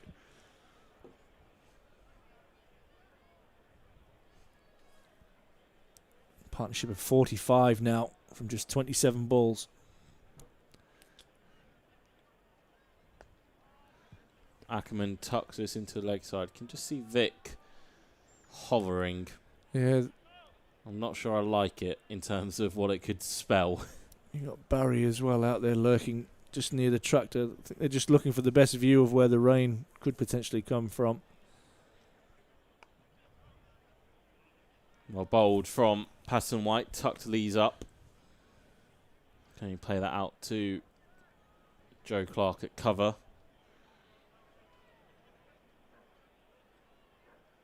So he goes slog sweep. It's going to be a tough chance. Oh, that is... that's poor.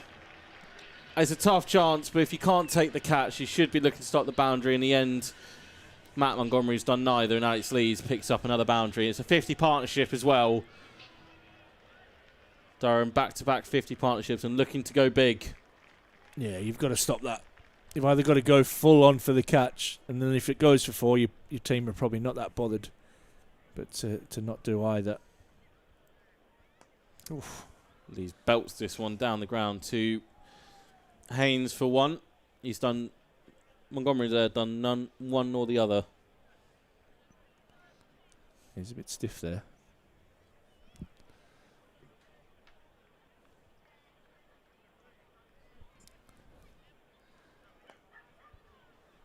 You're going to look for two, maybe?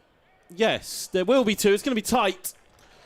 Direct hit, and Lees was gone. Liam Patterson-White left it. Could be another pair of gloves. He thought it was going to hit the stumps, it didn't, and yeah. Alex Lees immediately signalling to the dugout. Pair number 6 for the night. 65 of 42 for him. Hayden Mustard's going to run out another set. 136 for one, 6 remaining. 180, 190s on the cards here. Yeah, it should be. Well, you've got to be looking really 200 plus with this start. Still 9 wickets in the shed. How many pairs do you... I mean, he's already gone through about, what, 7 tonight? 6, 7? He's got to have at least 10 in his bag, surely. Must do. I bet he's gone through a few on Are we coming during off? the week. Just saw the... No, I think he was just saying he's coming round the wicket. Okay. And again, what this pressure does is mean actually takes Ollie Stone, who Notts would have been looking to save for the final two, it brings him back early. He bowls a slower ball that is absolutely murdered back over his head. 1 bounce for 4. Everything's got to go. Lee's looking in supreme form tonight. What a week the big man's had. Centuries in both innings down at the Oval. Moves on to 69. 140 for 1, Durham.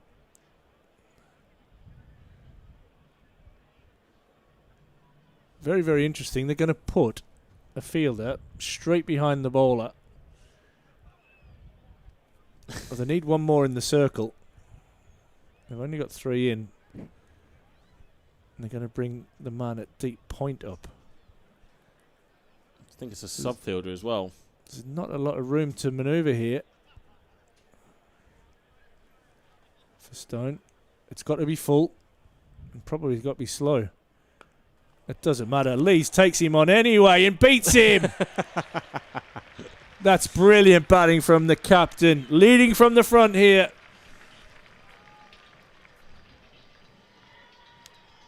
One bounce for 4 more. Yeah, Lyndon James off the field just loping around. Notts have had a few sub-fielders on tonight.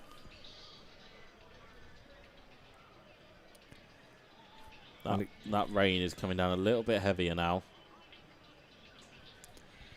Still nobody gone over to the old buggy as of yet, but yeah, you can see from your pictures now and the crowd, there's a few hoods up.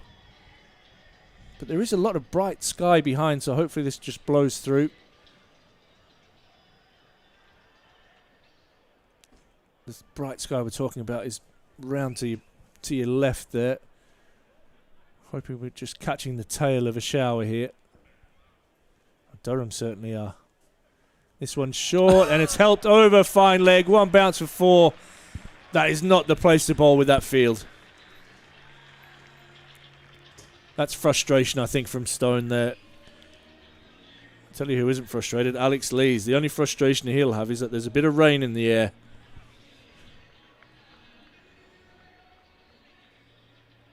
But that's 4s from each of the first 3 balls of the over.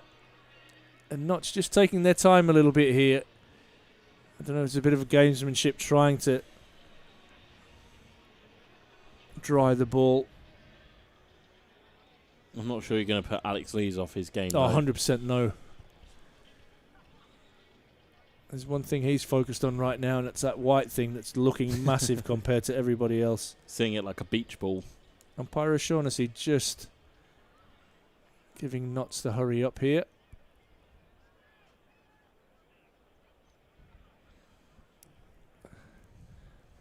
And Notts just under pressure, under confusion about where their fielders are. Fine leg drops back and all fielders are in the circle from cover round to third man. And Lees helps this on its way and he hits it straight to the man. That deep backward square, he couldn't have picked him out any better. And the captain has to go for a magnificent 77. We'll let the crowd do the talking for us as he walks off.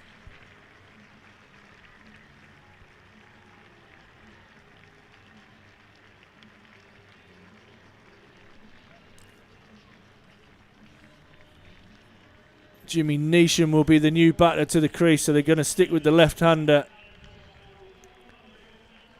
77, 11 fours, 1 6 off 49 balls. Sorry, 46 balls. Phenomenal work from the captain.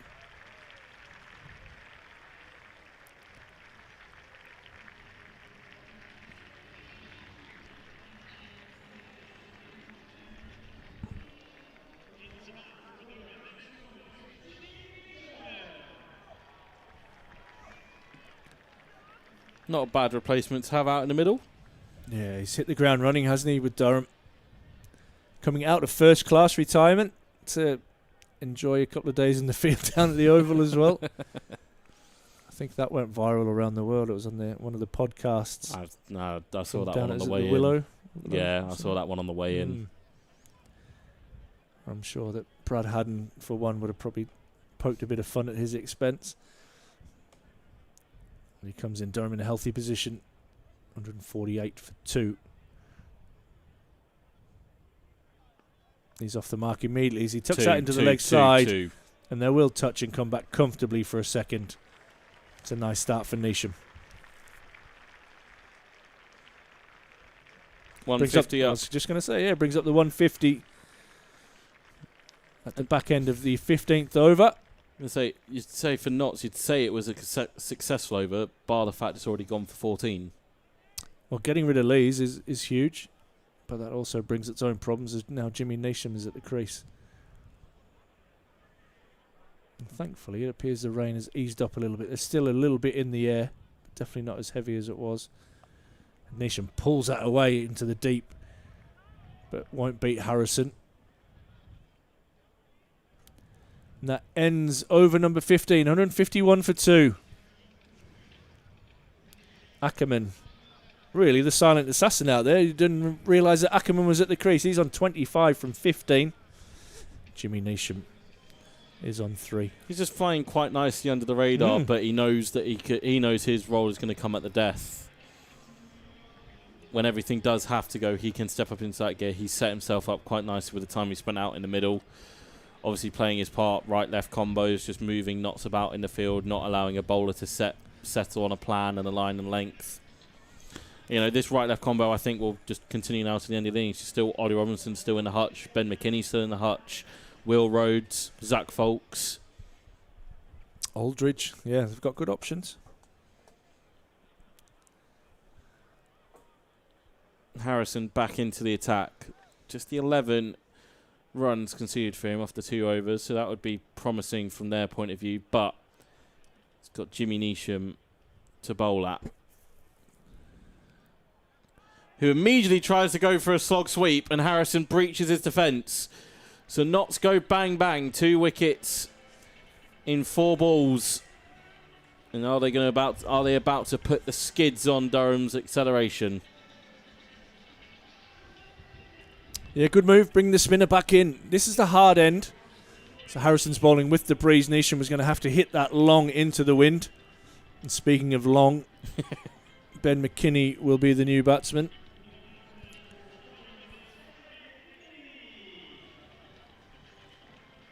First game for a couple of weeks. Missed both Red Bull games after taking a nasty hit to the head against Yorkshire. Fortunately, he's been passed clear of all concussion protocols. Yeah, spent about an hour with him earlier in the week. My shoulder is still recovering.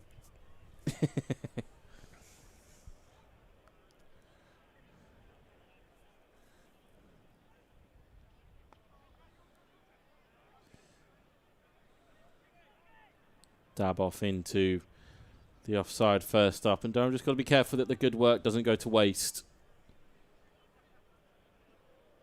so far. Just touch over 4.5 overs remaining. Yeah, they want to cash in at the back end on all the good work that's been done by the batters so far.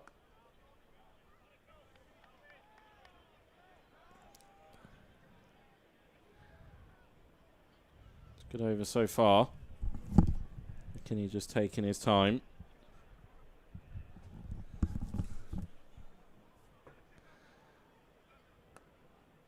He'll get off the mark with a punch to mid-wicket.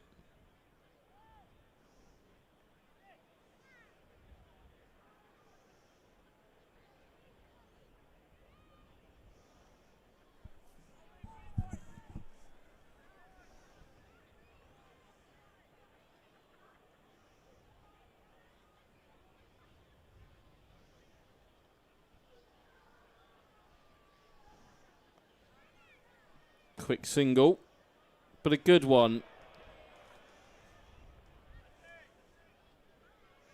from Ackerman, bringing McKinney back on strike. That's what a wicket can do. Quiet over now, just 2 off it. Durham are going along at 10 and over. McKinney stepped away from that one, trying to access the leg side, ends up squirting away to short third. Just be 3 singles from the over, so 154 for 3. This is one of the overs that Durham really need to target hitting with the wind. Notts have been clever with bowling spin from that end there with Harrison.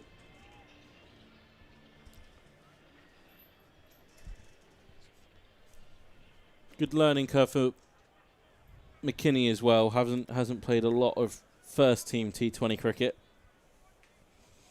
They're going to go back to Montgomery. McKinney gets down and pulls that out into the deep and pulls it well. And another misfield. And McKinney will get 4. That's one area where Notts have been below par today. Is that Sam's out there in the deep? I think it is. Did well to get low and pull that away, McKinney.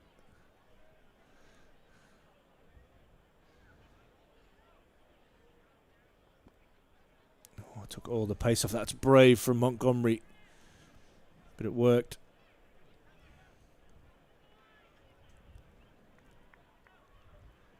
Come over the wicket now.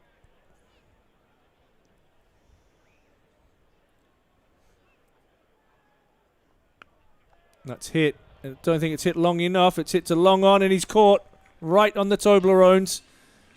Just didn't quite get under that one. Surely, I get the right-left combo, but I would think of Ollie Robinson walking out right about now. Interesting. You've got Will Rhodes there as a hitter as well, so McKinney goes for 6. Not little good patch for them at the moment. It's going to be Will Rhodes to come out and join Ackerman, who hasn't had a lot of the strike recently either, so the Outlaws doing very well here. Just clawing it back, and that run rate now is under 10 and over.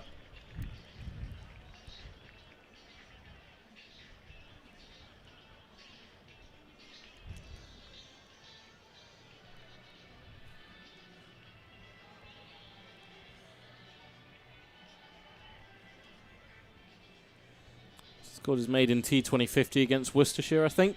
Will Rhodes. A losing cause.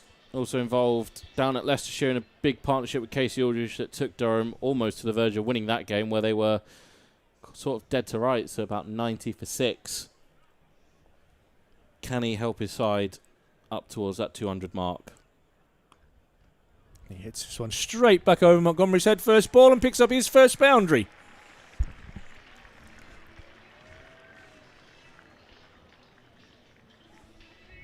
Slightly inconspicuous there, just picked it up straight away and plopped it straight over. Hit it beautifully. There's been a lot of runs scored straight down the ground. Indication of a very good pitch here at the Banks Homes Riverside.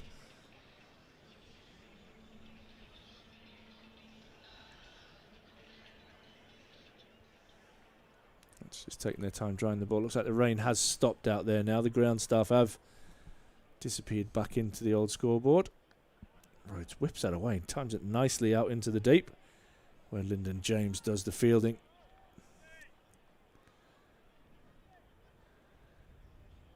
Not 163 for 4. Yeah, 9 off the over with 1 ball left. Ackerman has been starved of the strike recently.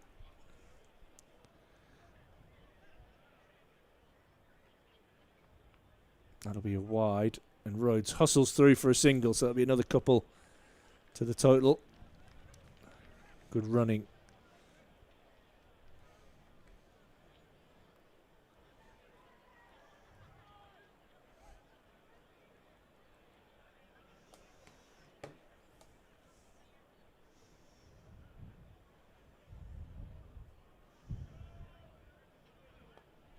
This is tucked away out into the leg side. They'll think of 2. Daniel Sams does well. Gets around the ball, cuts the angle, and ends the over. 166 on the board for 4 Durham. 3 overs remaining. Can Durham get to 200?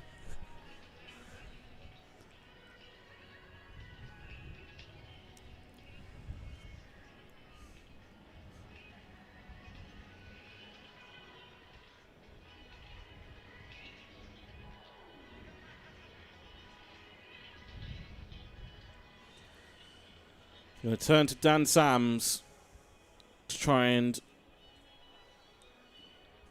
further put the skid blocks on Durham's charge up towards 190 and 200. 3 overs left. Notts as well have done reasonably well, obviously, with the spin they've had on, Ash, but they've got 15 minutes if they need them to bowl these. Yeah, loads of time. 3 overs, so they can take their time in between deliveries if plans start going awry. Sam's back in. Rhodes steps away and slaps him down to long on for 1.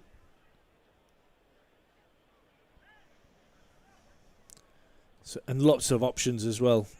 There's only Farhan Ahmed who has bowled out. You'd imagine Sams would bowl out the last 2 from this end.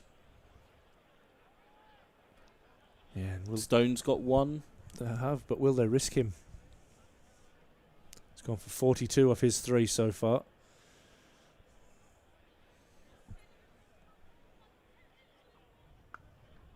That's carved. Hammered.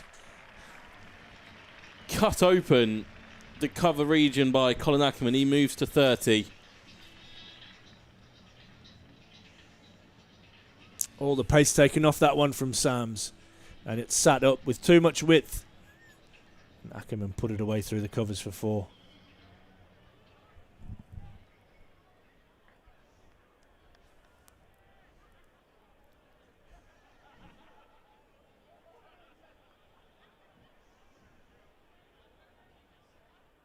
Oh, that's a flatty. That's a no ball. Be a free hit too. Maybe just slipped out the hand. Oh yeah, no doubt.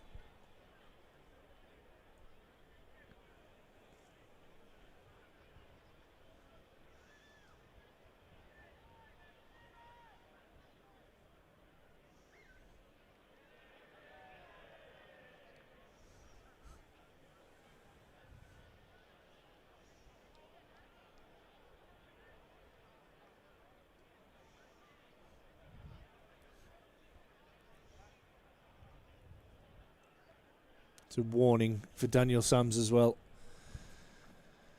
If he bowls another one of those, he will be off. Free hit for Ackerman.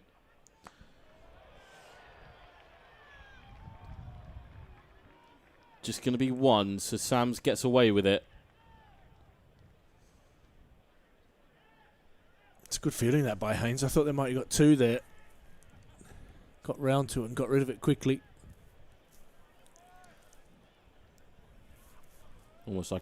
Almost like he had a grenade in his hands, just popped it straight off.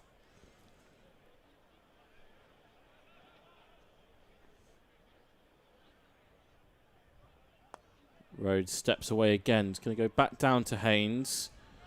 And again, does well to keep it to 1. Yeah, very good fielding.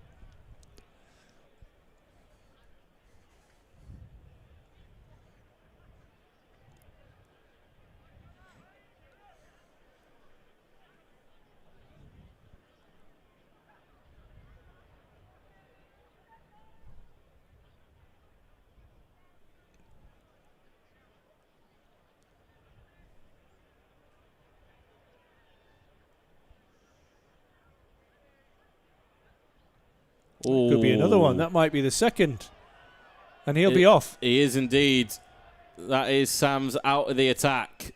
And that really ruins their plans for the back end of the innings, because he no doubt would have bowled either the 19th the or 19th. Yeah. And I think now they're going to have to use somebody else to bowl the last 2 balls of this over.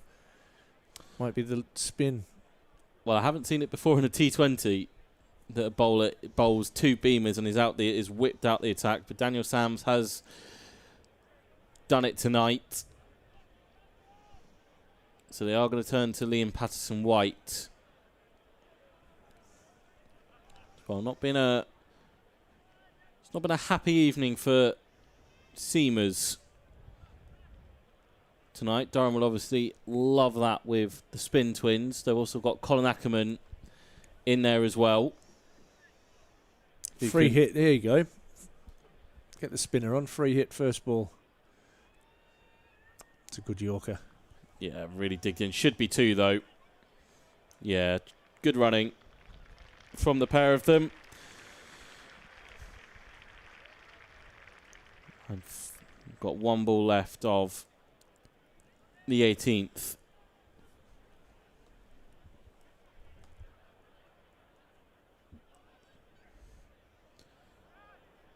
It's going to be a leg by. Thuds into Colin Ackerman, who knows he probably missed out there. But able to get through for a leg by. So 180 for 4. 2 overs left. 200 still has to be the go. Yeah, they're in position. Feel for Daniel Sams right now. He is. Yeah, no doubt the ball's probably a little bit greasy.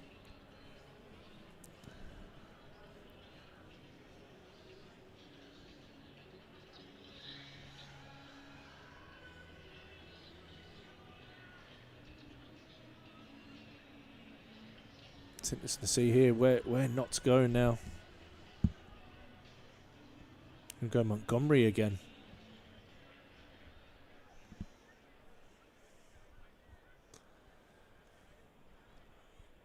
So they've got Montgomery. The wind's just dropped a little bit here. He will be bowling with the Durham batters having the wind at their backs. And that's top edged away, and that is massive. Massive. And a great start to the over from Colin Ackerman.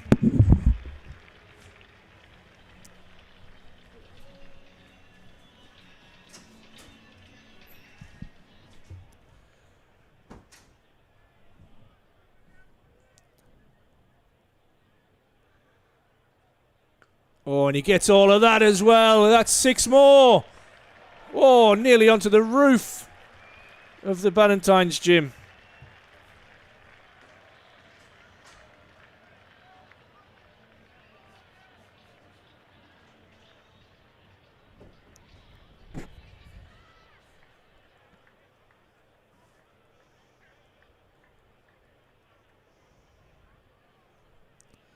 Big gamble this from Notts so far. Backfired. 6-6 from Ackerman. 6, 6, 6 and 50 for Colin Ackerman. That is huge. Unbelievable batting from Ackerman.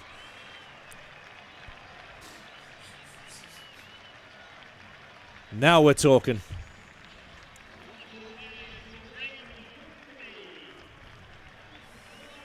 Great batting, just 25 balls, 4 fours and 3 sixes, and you've just seen those 3 sixes, 2 of them right off Ballantyne's gym.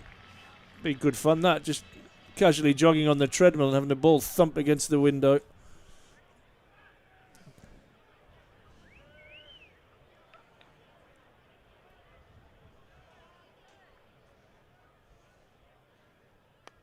And that could be 4 more. It's hit hard, it's hit flat, and will be 1 bounce 4.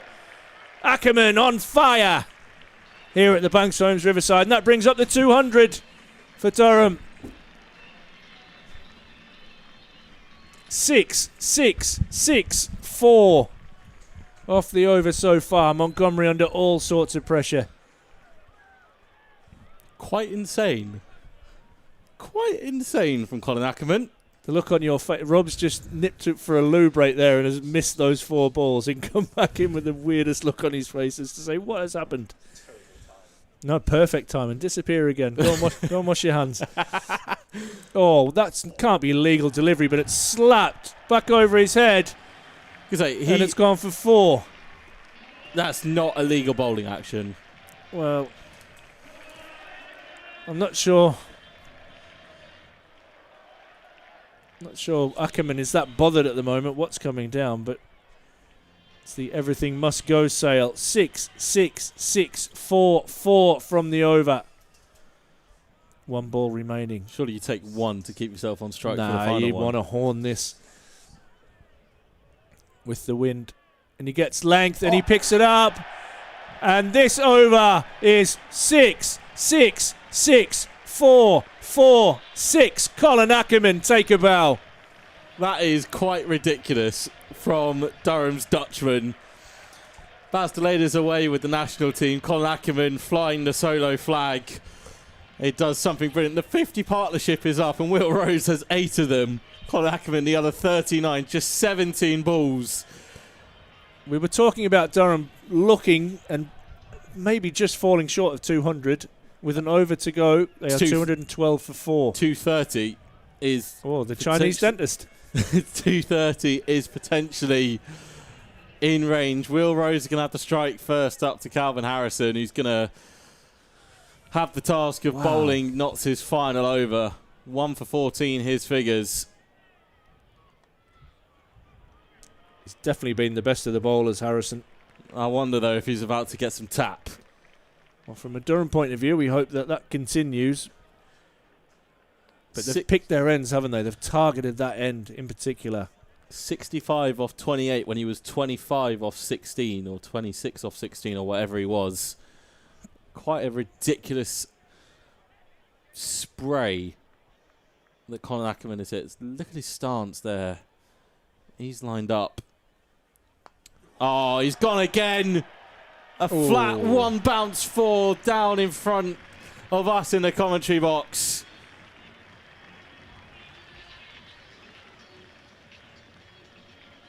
Great batting. We talked about in the last game, Graham Clark maybe hadn't found his best. Colin Ackerman may be similar, but he's definitely put that to bed tonight. Marvellous hitting. Oh, he's got it again! He's got it again! That's huge. Up towards the Dappermet stand. 6 more. This is turning into a nightmare for Notts, but delight for Ackerman. I tell you what, the last few balls on the old... the scoreboard looked pretty good for Colin Ackerman. It's even got the mascots dancing. 2, 2, 3 for 4. 3 balls left. So Ackerman's last 8 balls have been 6, 6, 6, 4, 4, 6, 4, 6. Not bad. And all of a sudden he's 75. Ridiculous. Absolutely ridiculous. Really capitalising on the good work Durham did early. Oh, he's got it again! That one's almost out the ground! That's the biggest of the night. That is enormous from Ackerman. Who on earth... Which one of the Notts fielders said something to Colin Ackerman? Because I wish you took it back right about now. He is tormenting the bowlers. Mate, We talk about deft bowling and power hitting. This is deft power hitting at its best. This is assault. Call the police. Will Rhodes very smartly took the 1 off the start of the over and has just said, yours, mate. All It's yours, all bro. yours. You go for it. And it's turning out to be a very sensible decision. 230 should be achievable now. Could even 240 be on the cards? Stop it. Ah, Come back. has to be Rhodes has gotta two. come Will back. Rhodes got to sacrifice himself. Have to do it. And it will be 2 comfortably. The crowd's loving this. I'm loving it. Never mind the crowd. The crowd are loving this. This is insane. Colin Ackerman has raced to 83 from 32. He's got the world record for best bowling figures in a T20. This might be the biggest run explosion we've ever seen. Nah, He's out. not got all of that, but that is a remarkable way to lift off the innings at the end. 14 days we've waited for blast action, and just listen to the reception.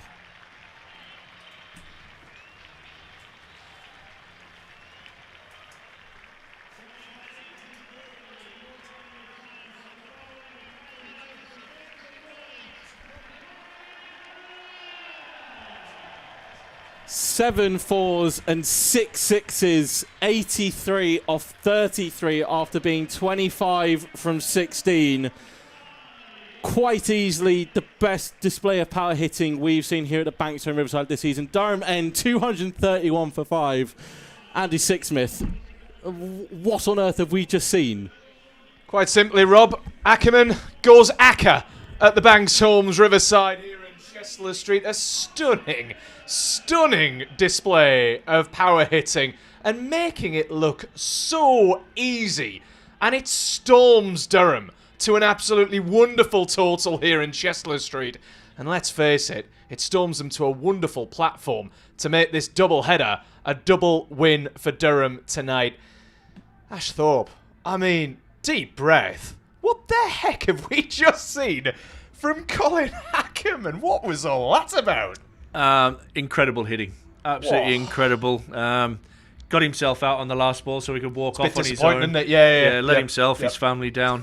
But in all seriousness, that is incredible hitting. I've never seen hitting like that here.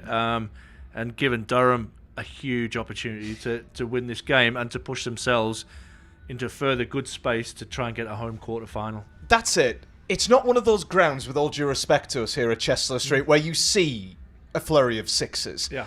He's made that look so easy, but in truth and in reality, it is anything but, is it? Yeah, you've got the wind factor, you've got boundaries that are probably 70 metres, and he was clearing them boundaries with absolute ease. Into the wind, with the wind, it just didn't matter. Once his bat flow got going, there was just no stopping him. I mean, we'll come on to it in the overall context of the game, but I think we're both going to be pretty disappointed if Durham can't defend 2-3-1 at the end of it. Surely. Yeah, I mean, it's a beautiful batting surface. There was a bit of rain out there. We saw Daniel Sams bowl 2 beamers and get taken out of the attack, which really left Joe Clark with limited options. I can't believe he hasn't gone to Ollie Stone, if I'm totally honest with you, and he's let Montgomery and an off spinner and a leg spinner bowl those last 2 overs, and they have gone the absolute journey. I think there must have been about 50 off the last 2 overs. Yeah, but then again, I mean, Ollie Stone was cracked for 42 off his 3 Yeah. overs as well, and it just seemed, no matter what, apart from Harrison, in fairness, who, apart from Matt Lastover, was bowling relatively well, went for 14, it just seemed like anything that Notts bowlers were throwing down, even the 2 beamers, weren't enough to disrupt Durham in that flow. Yeah, it's a great finish. We saw the girls really struggle to finish off their innings in the first game. The lads definitely must have taken notice of that, and Ackerman. And I mean, it puts Lee's innings into obscurity. Alex Lee's batted beautifully. Graham Clark batted beautifully to set that up, and that was certainly finished off with some style. It's almost an innings, isn't it? That's sandwiched, really. We got off to such a good start, off the power play. Leesy looked like it was flowing. Clark obviously went. But Leesy's 77 looked absolutely majestic, in fairness to him, to kickstart that. Just talking about Leesy, how difficult is it to go away, you make 200s down at the Kia Oval with the red ball, then you come back and you start totting them up again with the white ball? How difficult is that to do? It didn't look too bloody difficult tonight, did it? Nah. He was superb. I love the fact that he hit the ball straight down the ground. There was a couple of little ramps as well that he tried, but he stuck to his strengths. He looked to really focus on hitting the ball hard and down the ground in red ball cricket, and he's just transferred that beautifully 2 days later straight into this contest, and he was incredible. It's the thing with any batter in form, isn't it? And Alex Lees undoubtedly is in incredible form at the minute, that they look so dismissive. Yeah. Whenever they bludgeon a ball, like you say, straight over the bowler's head, Alex Lees just looked imperious and looked almost dismissive of the bowler tonight. Yeah, I mean, he's a big man at the crease. He's imposing it, you know, and that gets in your head. It was Matthew Hayden who used to do it from Australia's point of view, and you look at, as a bowler at the top of your mark, and you've got this big human who just wants to hit you as far as he can, and Alex can do that, and tonight he was absolutely superb, and that opening partnership in the power play with Graham Clark set up a great platform. We lost a couple of wickets. It was, I mean, incredible. We got 231, and there were like 2 or 3 quiet overs in there. But wow, that was finished off in some style. Absolutely. Do you think he was perhaps a little bit annoyed, Leesy, when he went off not to convert into 3 figures 100%. there? Imagine that too, you know, back-to-back hundreds at Surrey and then knocking one here. But I don't know, maybe if he got 100, then that doesn't happen. So I'm pleased he got out in the end and we got to witness something really special. Absolutely. Talk me through the 2 beamers then, because I'll be honest, certainly not this season. I can't remember in all my time here at Durham actually witnessing that. We knew it was a rule and everything, but to see it actually happen, bit of a surprise at this level. Yeah, it is. I mean, like I said, there was a bit of rain around, so the ball was a little bit slippery. Maybe it was good tactics from Sams to get taken off and not go the journey at the end. I'm sure that wasn't the case. I got a message saying that Usman Arshad, a Durham bowler back about 15 years ago, actually got done for the same thing. But it is definitely the first time I've seen it. And from your overseas pro, you know, somebody who you would bank on bowling that, you know, not just that over, but then his last over. So with him coming off, it's forced him into bowling somebody else. They've chosen spin. Have they chose right or wrong? Well, 231 on the board says wrong at the moment, but we'll have to wait until Notts bat. Let's just put it down to canniness from Daniel Sams, just to avoid the Colin Ackerman onslaught that was coming. Maybe he knew something that we didn't at that particular time, because obviously Colin was going along at a relatively pedestrian pace, and then all of a sudden, I mean, we've talked about the brutal hitting at the top of the halftime show, but just to accelerate like that, what happens? Do you just flick a switch? Do you just suddenly hit one shot and think, you know what? There's a few more sixes in the game. I think that 19th over with the wind at his back, he'll have thought, right, I've got spin on. You know, everything must go. And everything did. It nearly did. 32 I think off it. 6 fours in the over and a couple of boundaries that nearly went for 6. And like I say, you're looking at your options. You want to hit strong and hit with the wind, and he just... I mean, the pictures spoke for themselves. It didn't need us shouting and hollering over it, but we did it anyway. And it was magnificent batting. If anything goes to sum up Durham Live and our production values here, that sums it up absolutely perfect. It doesn't need us shouting. It doesn't need us absolutely hyping everything up. But blummin' heck, we're going to do it anyway here in the Daffy News studio. I can guarantee that for free. Look, Ash, let's talk about it from a bowler's perspective. As a batter, as an Alex Lees, and as a Colin Ackerman, you're going to be striding back into that dressing room just for the 10 minutes and going, lads, don't mess this up. Yeah, you're strutting in there, aren't you? You are strutting around. There was a bit of a lesson there. I think anything really full went tonight. So I think from Durham's point of view, they want to try and hit the top of the stumps as much as they can. We saw, and you can't offer any width. This is a beautiful pitch. Been a little bit of moisture on it as well with the rain has really quickened it up. But yeah, I think if anything Durham can learn from that is you can't bowl step hit balls, and we got quite a few of them towards the back end of the innings. Yes, they did brilliantly well to put them away, but for me that's hit the pitch, hit the ball, hit it hard. Even from a spin point of view, really bowl the ball into the pitch. Having seen what you've seen from Notts bowling, how big a miss? I mean, Ben Rain's going to be a miss anyway, but certainly in terms of his economy rates, he could still prove to be quite a big miss tonight. And just his presence, I think for Alex Lees, he can always turn around and go, right, I've got Ben Rain that I can get an over out of here. It's an insurance policy, isn't it? 100%. So he will be missed, but again, this is going to give Casey Aldridge an opportunity. Sure. And I think from what I've just said there, in bowling the ball hard into the pitch, that suits his type of bowling as well. So, I mean, I hope he does really well. I saw him this morning. He was wearing a Somerset hat, and I gave him a funny look.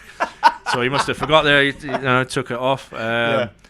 But he's transitioning. He's with us on loan, but You know, he's got a big part to play tonight. Yeah. Not just with the ball, but in the field. He's an excellent fielder. He'll be in some of the key hot spots, and hopefully a few balls drop into his big hands tonight. Absolutely. We're all for Casey showing his support to a certain extent for Somerset, but obviously Somerset went down to Durham a little bit earlier on today, so sorry Casey, sorry Somerset, we had to pick up our first home win of the season somehow. Listen, we've got a couple of minutes, Ash, before they come back onto the field, or they'll be starting to walk down the steps now, I imagine, but look, let's not get carried away here. Like you say, there is still a lot of runs left out there here at the Banks Homes Riverside. This one isn't done and dusted, but defending 2-3-1, we should be in a good position by the end of tonight, especially with Northants playing Lancashire. Yeah, you've got to back yourself in with that score on the board. You know, let's not hope for any surprises. Let's, you know, hopefully we can restrict them in the power play. I think Notts knocked off something like 2:30 really early in the season. Yeah. A game I watched. Yeah. So it's not done and dusted, but geez, they've given themselves a good chance. Absolutely. Well, I tell you what, it must be windy and it must be a little bit cold outside because one of our camera operators, Ross, has just snuck into my right-hand side. He's wearing a hoodie. He's wearing a coat. We feel sorry for anyone that's out there after the week that we've had where we've seen 28 degrees in the northeast. But it's all right for us. We're in a nice, warm Daffy News studio watching an absolute masterclass from Durham in terms of batting. Now, are we going to get a masterclass in terms of fielding? We very much hope so. The defending 2-3-1 after Ackerman went Acker. Can they do it? And can they pick up a 6th T20 Blast win of the season to really stake a claim for a home quarter-final? Let's find out. Ash Thorpe's going to scurry back to his commentary position as the Durham lads take to the field and we take to the dulcet tones of Rob Rush.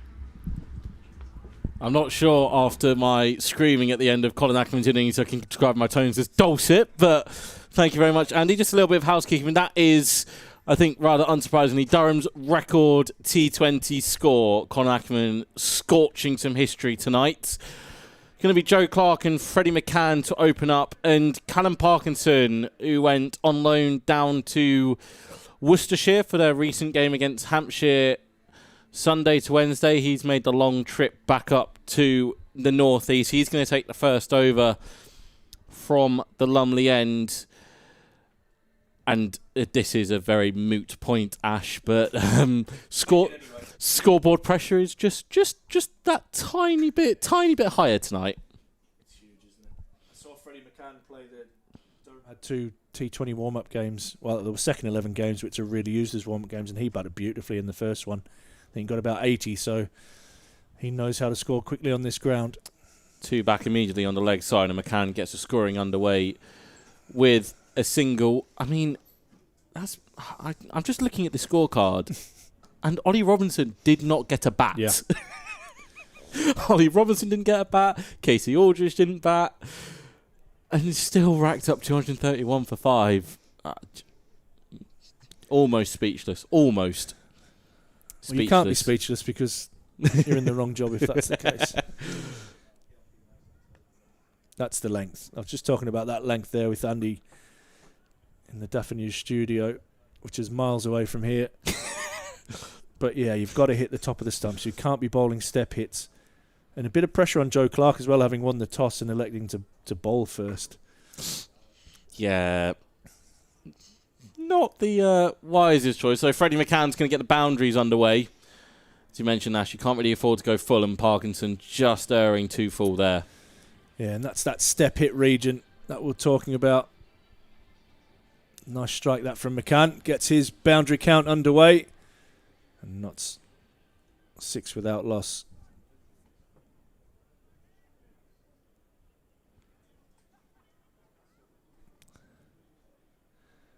There you go. There you go, Parky. Really dug it into the pitch and just squirts away off the outside edge to a packed ring field on the offside. Can't go there, or maybe you can. We talked about the step hit. That's the leading edge. Down to Will Rhodes. Callum Parkinson's back in the wickets, back in the celebrations, back with the shouting. Back in the northeast. And spent a week away from us, didn't he? And Durham well, they were never really out of control, but they are firmly back in control of this game now. I tell you what, that made a horrible sound off his bat, Freddie McCann. I think it was right off the toe. I initially thought, I was watching the monitor, and I was expecting that to be launched, and it just lobbed beautifully into Will Rhodes' hands at mid-on. I thought that was going towards the black tarpaulin, Yeah. the sight screen, but it does not. It settles in Will Rhodes' mitts, and Notts' job was already mammoth. It's going to get even harder if they lose wickets, which they have to do. They have to take the risks. Jack Haynes walks out at number 3. From Durham's point of view, you also want to keep the runs as low as possible. We talked about the net run rate against Yorkshire already being healthy. Imagine what you could do to it with a stonking win here. Yeah, it's a good point.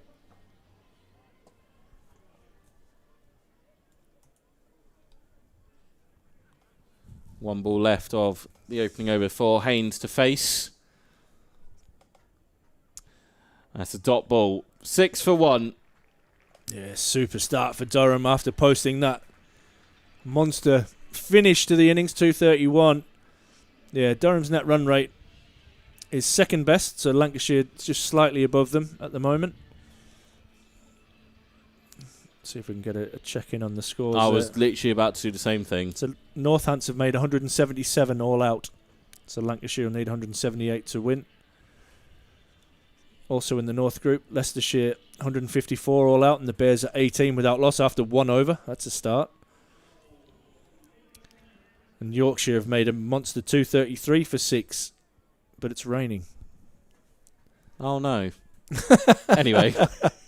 You're a bad man. I like your thinking, but you're a bad man. Zach Folkes into the attack, right arm over the wicket. Oh, and that's good bit of shape and great bit of fielding. You can feel the buzz and you can feel the energy as 2 Durham fielders. I think he's back off holiday. He's back off holiday as well. I think he took some... He's got a bit of a tan there, hasn't he, Zach? Just a little bit. Where have they been?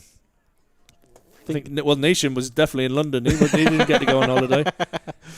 There's rumours going around that the boys are off to Greece or Italy or somewhere.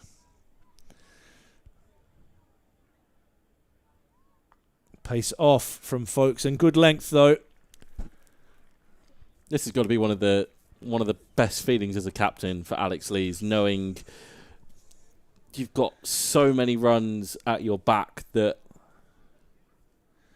you shouldn't be losing the game from this. Obviously, you still got to keep on top of it, but and you've got a lot of those runs yourself, so that's also a nice feeling. Just alleviates that immediate pressure. Oh, that thuds into the thigh pad of Joe Clark. It'll be a leg bye.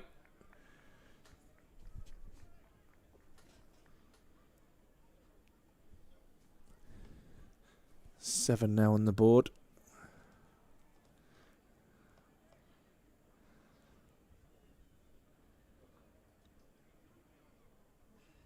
Yeah, just watching that wicket bat, McCann dropped his head straight away. Oh, he knew, mate, the sound that made, he would have felt everything through his hands and knew immediately that he was in trouble. Oh, and that's that step hit. A little bit full, not perfectly timed. Put it up, Leesy. And the skipper, can you? Yes. I think that's... I'm not convinced. Not convinced. Well, it's not going down as a boundary. I think Alex Lees is just saying, yeah, I did okay there. Well done, skipper. Just what he needed after that innings. He did well. Stretch the legs. It's not like he's done enough running over the last week or so. He's done nothing this week. 10 on the board for Notts. Oh, and that's hammered, but what? And gets through. I was just going to say won't beat the field, but it does. Is that Neesham in there? Squeezes through. I'm not sure if that's... I think it might be. Yeah, it is 100%. Letting his Kiwi teammate down. Owes him a drink. I think everyone owes Colin Ackerman a drink, though.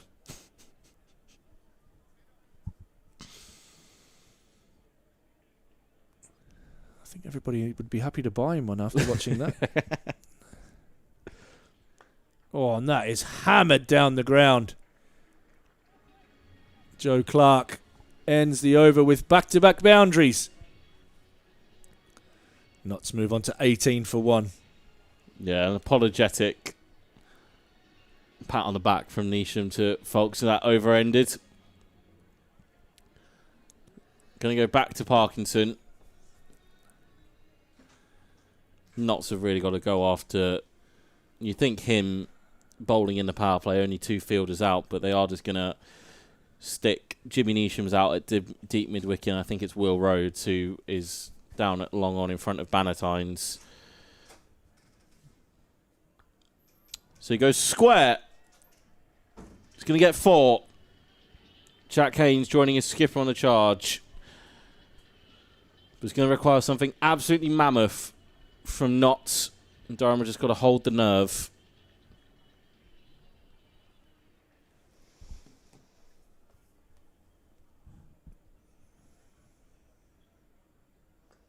Yeah, great length. Again,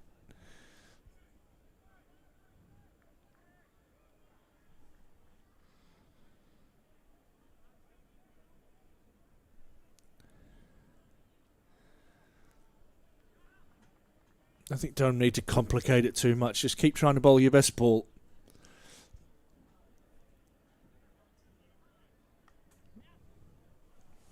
It's carved away through point for 4. Clark's already in double figures. As you mentioned in the Daffabet studio, Ash, Notts did chase down something similar against Worcestershire. I think maybe the opening night of the competition at Trent Bridge. It's just the fact they're going to have to be sustained hitting even when the power play ends. It's better from Parkinson, tucked away. Should be 2, and it will be. But as far as Durham are concerned, anything that's not a boundary is a win.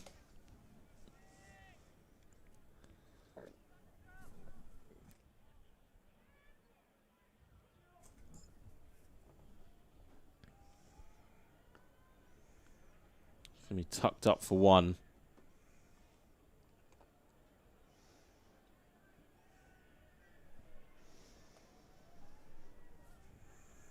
I think you're off to a bit of a flyer and you look up at the scoreboard and you still need over 200 to win.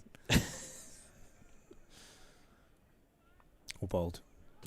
Really good from Parkinson. Ends with a dot, 30 for 1 off 3. But as Ash said, still requiring 202 more to win. Yeah. Good couple of overs though. For the Outlaws. And these two just settling into their work. Clark on 16, Haynes on 8. I think Haynes was one of the big contributors actually to that win. Back up, remember watching it. You see Casey Aldridge into the attack.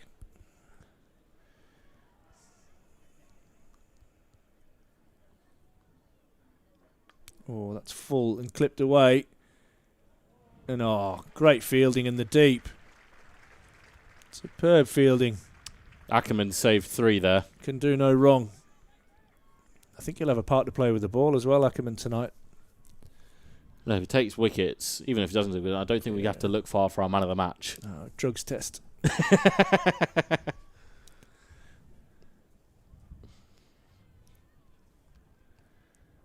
That's picked up and helped away. All the way for 6. That's where Aldridge doesn't need to complicate it. Just hit the pitch.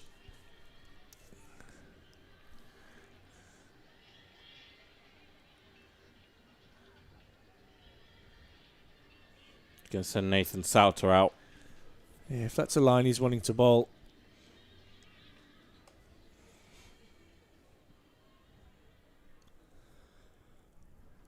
Lovely pick-up by Jack Haynes.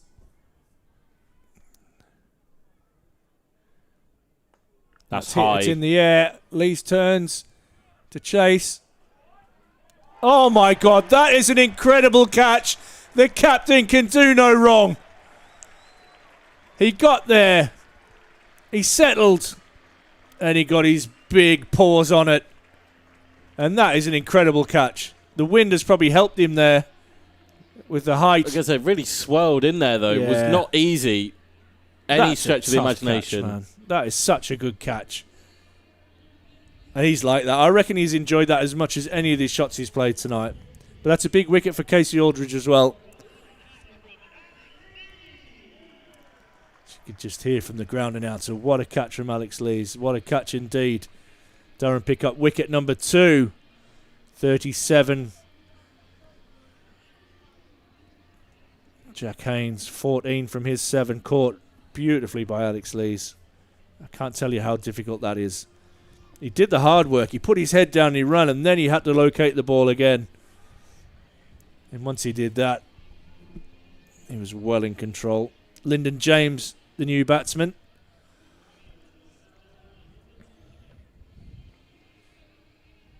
Also helped settle Casey a little bit as well. 100%.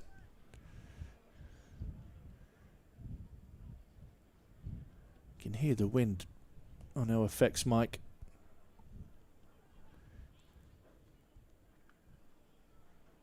Oh, and that one's just eased through backward point by James for 4. Just using the pace and the width that was offered by Aldridge.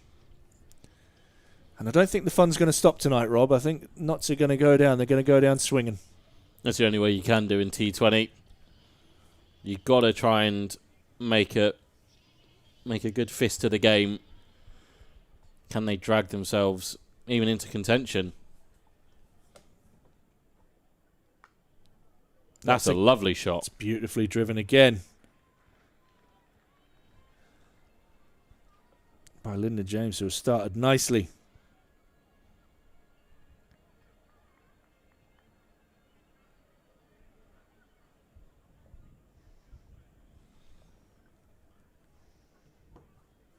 Just needs to settle a little bit further, Aldridge. Can he get out of the over without a boundary? Oh, nearly a second wicket as that's chipped to Will Rhodes, but that does end the over. So this game is on absolute fast forward. 45 for 2 after 4. 2 overs for Parkinson in the power play, and he's going to turn to Jimmy Neesham from the Lumley end.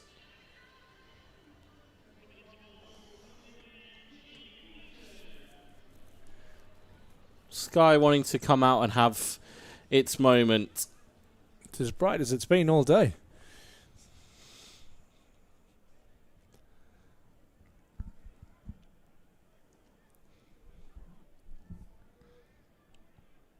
Neesham just chatting with the skipper about where he wants his field.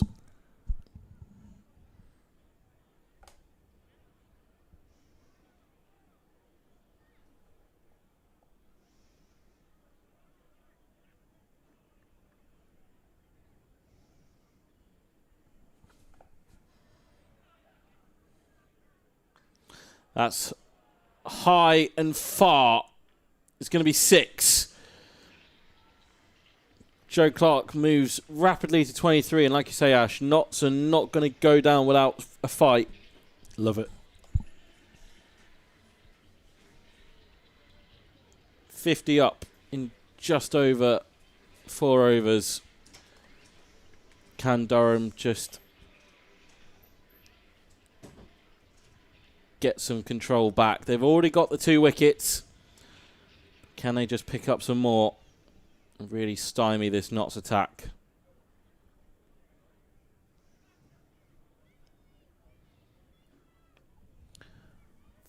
Flicked away, but there is a man out there.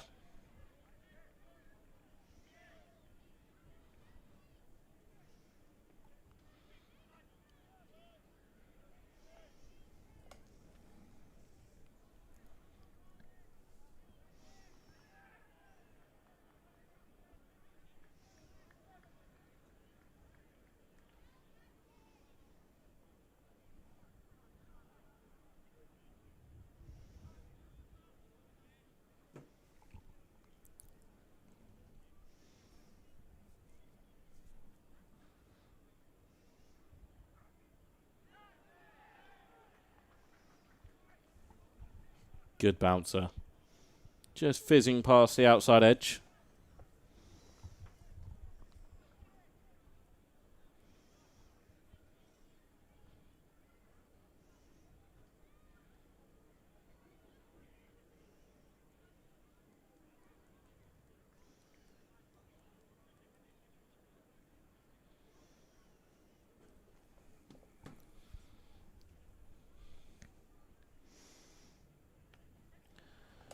Width. And that's going to be stopped by Casey Aldridge for a couple.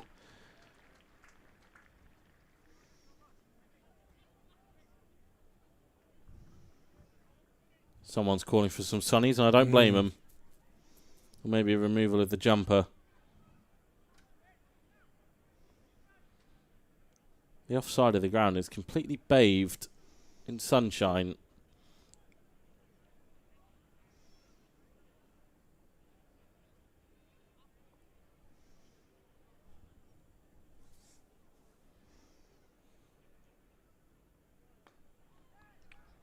It's a lovely clip.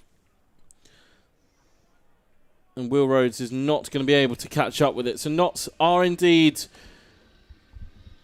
swinging for the hills and are coming up with some boundaries as their rewards.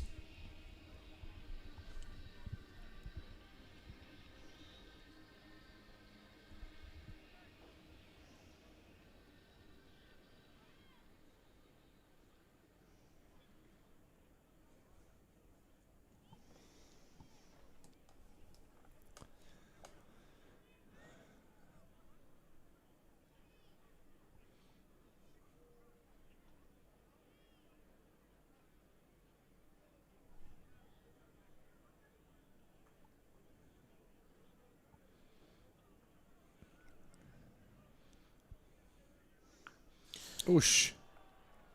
Let's throw it back in the crowd, please. Another 6. Not 64 for 2. Ooh. Durham just haven't quite hit the lines and lengths yet, Ash. Yeah, that's just good batting.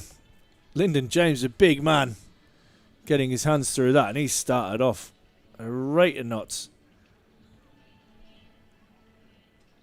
20 off just 7 for him. Yeah. Clark 24 for 12.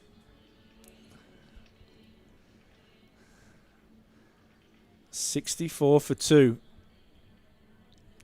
Off 5 overs. It's going to go back to Zach Folks.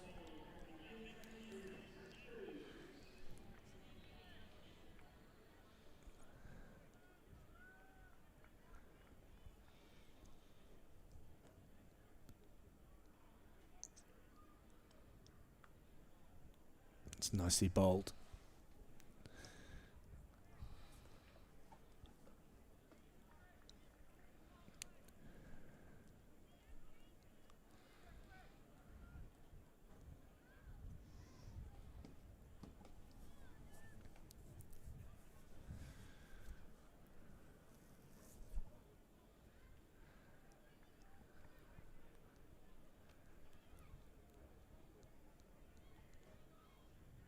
Slower ball helped down the leg side. You can't stop Lyndon James at the moment. Another 4.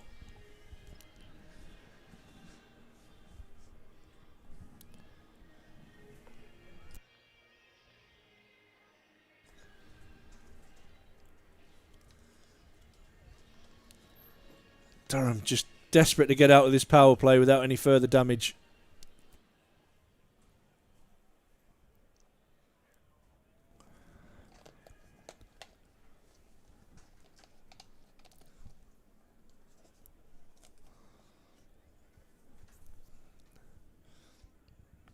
That is hammered, but straight to the man on the line.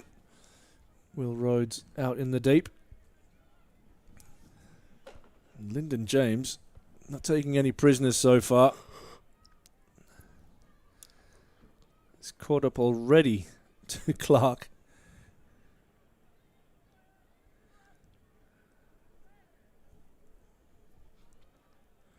25 from 9 balls. Oh, great Yorker from Zach Folks. Just following Joe Clark. Saw the step early.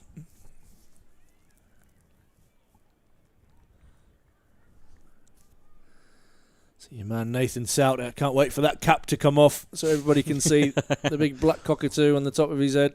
I saw him bowling in the while you were doing the half-time analysis on Andy, and he bowled with the cap on. Did he? Keeping everybody in suspense.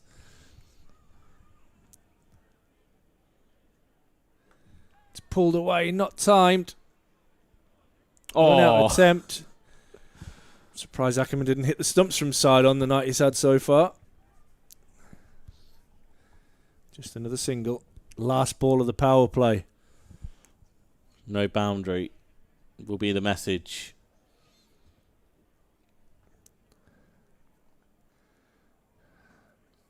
Durham finished the power play 64, 70. I think it might be 70. That's wide down the leg side. Good feet and good tumble from Ollie Robinson. I want to say it was 70 off the power play for Durham. Yeah, I think you're right. They're pretty close, the Worms. I'm just having a look. You love looking at the... I like me stats. Just I like to see Colin Ackerman's wagon wheel. That's what I'd like to see. I can show you.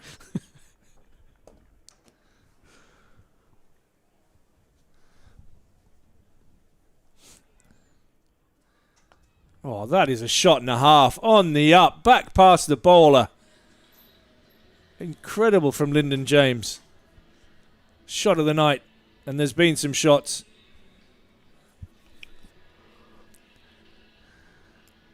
Not sure if that's planned by Wiggy or not up in the DJ. Yeah, Durham was 70 without loss off the power play, so not 76 on the board, but have lost those 2 early wickets. There you go, Ash, you got your wish. Here he is. Certainly a bold choice of haircut. Yeah, just the cap's flattened it down a little bit. I'm hoping the wind picks it up and gets that volume back for him.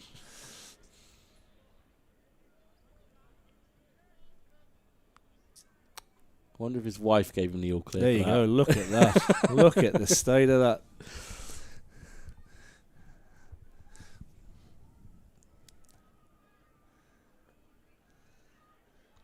Clark trying to find a pocket.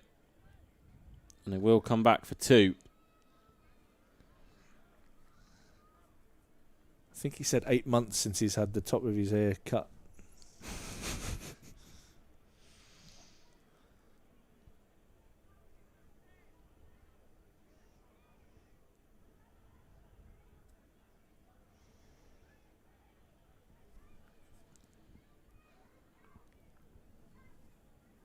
Fizzed out to Ackerman for 1.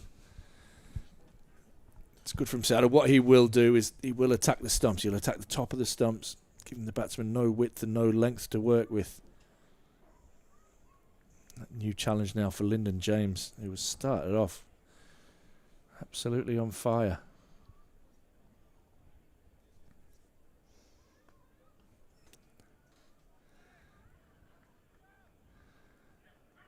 .30 from 11 balls so far. That's what Durham need. Just a couple of quiet overs after the power play, just to put that pressure back onto Notts. They still need over 11 and over.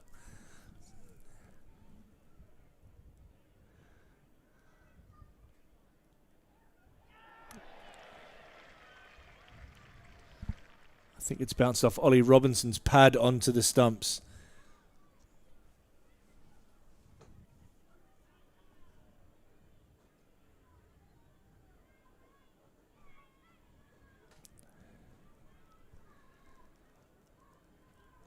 Good spot from you, Ash. The eyes work sometimes.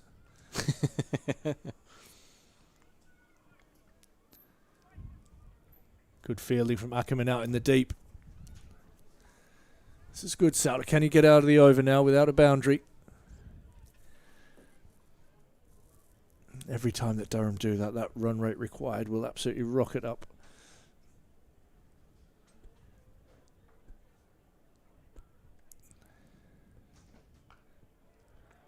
It's a wicket, is it? A slip and a catch. That's your favourite student. It is. I thought he made an absolute meal of it as well, if I'm totally honest with you. My heart sank a little bit because that's a big moment in the game. Lyndon James started off absolutely on fire. He's gone for 30 off 12, caught by McKinney off the bowling of Souter, who so often comes into the attack and picks up a wicket, and he's done the same again. And Notts now 80 for 3. Sorry, 81 for 3. Spin Twins are at it again.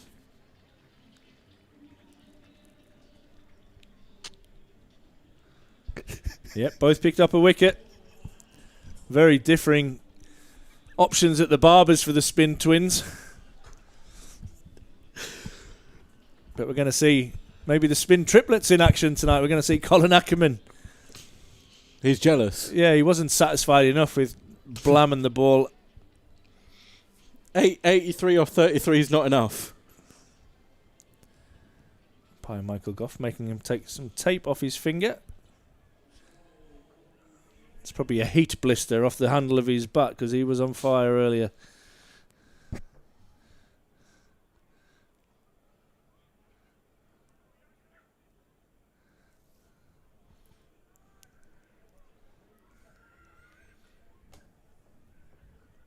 A lot of responsibility now falls on Joe Clark. He's almost out straight away to Ackerman. Almost just gifts Casey Aldridge an easy catch. Tom Moores, the new batter to the crease. Awkward customer. Typical wicketkeeper, hits the ball in funny areas.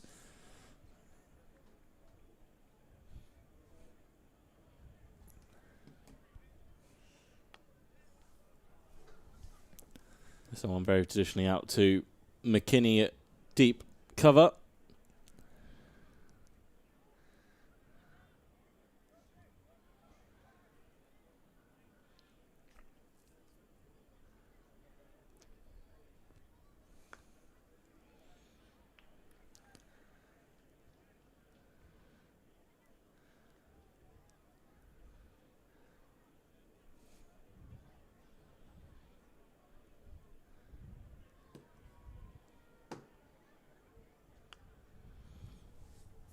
Yeah, it's just very similar to what Souter did from the previous end. No width, really tucking the batters up for room.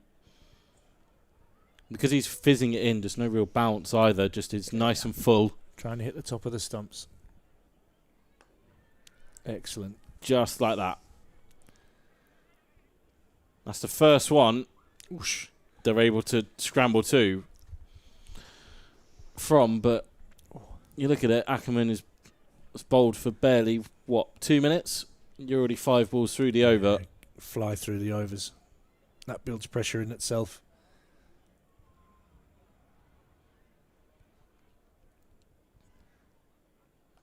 Slog sweep. 6. That is indeed a maximum for Joe Clark. He moves to 40 from 23. Still trying to drag his side into contention, but it's the first one with any length that he got. He put it away, Clark. Lovely batting.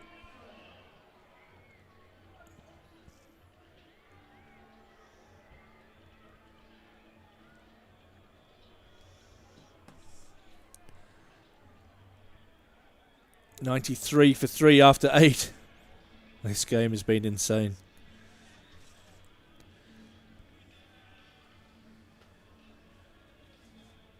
Souter will continue.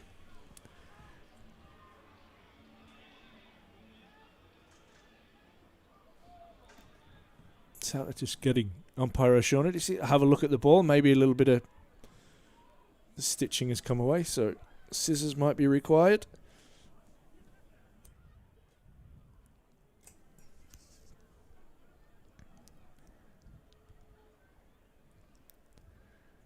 Give Souts a haircut while he's on. that's harsh. Look, he's there you go. He's even said that himself.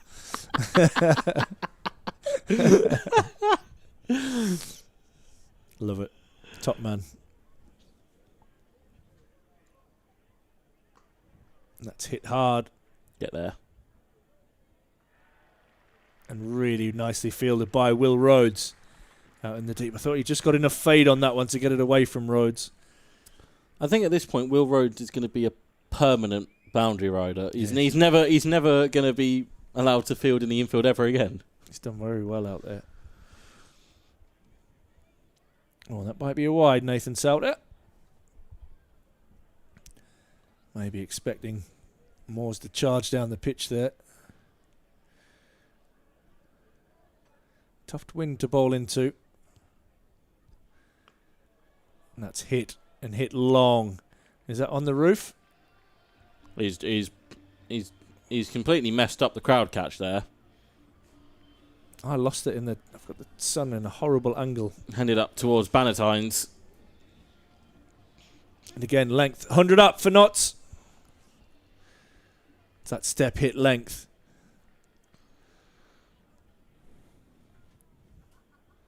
Notts giving this a real shake here.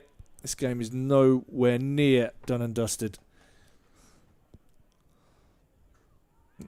Much better length from Souter and pace.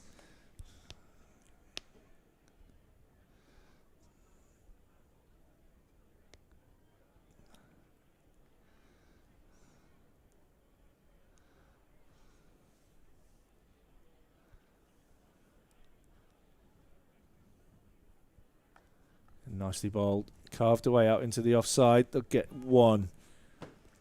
As Jimmy Nation does the fielding out in the shadows in front of the Don Robson Pavilion.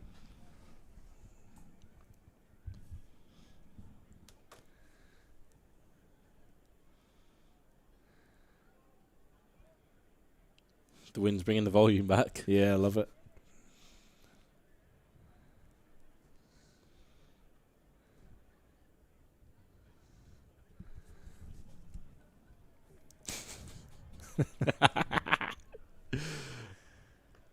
Nicely punched off the back foot. I hope he doesn't watch Like this Clark. back. I hope he does. I hope he does. I've already told him today anyway. Yeah. You ever seen the movie Coming to America? There's a product called Soul Glow that was introduced on that. That is definitely got that vibe going on right now. After what happened last time, don't I, with movies and films, I'm keeping quiet. You do that. And that's hit off the back foot. Somehow manages to get to mid-off. I'm not giving Andy any ammo to use against me. I'm sure he'll pick up something anyway to use in the post game, no doubt about it. That's his job, in the words of Roy Keane. Sun blazing here at the Banks Homes Riverside for the first time today. Maybe all the swinging of the bat has blown the clouds away. As I say, Ash, this game is still by no means Oh, mate, out 105. of Notts' reach. Just under 130 more to win, but they've almost got to the halfway stage and knocked off half the runs. Where it will be interesting to see those, can they just keep up with the late innings explosion that Ackerman provided? Are they able to match that? Jimmy Neesham into the attack. It's expensive first over for him. 19 from, I think, switch of ends coming as well. We've got Moores, 12 off 7 so far. Can he get a wicket? Going to fizz out to Ackerman across the floor. Left-hand, right-hand combination. We saw that pretty much all the way through Durham's innings.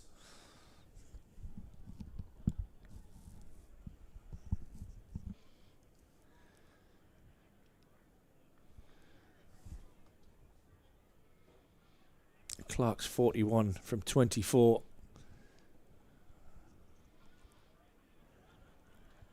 Durham would love to see him jog off sooner rather than later.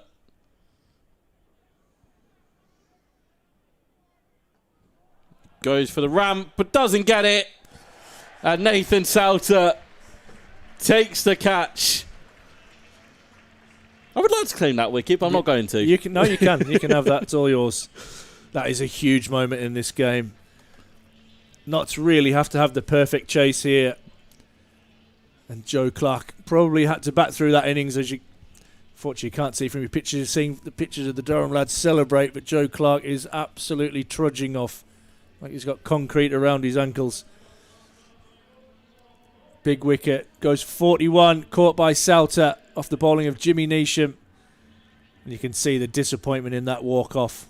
Excellent innings to put his team in with a slim chance of winning this game. But you feel that with his departure, it's going to be very, very difficult for Notts to get home from here. Daniel Sams, the new batter to the crease. Didn't have a good night with the ball. Was actually taken off via 2 beamers that he was warned for.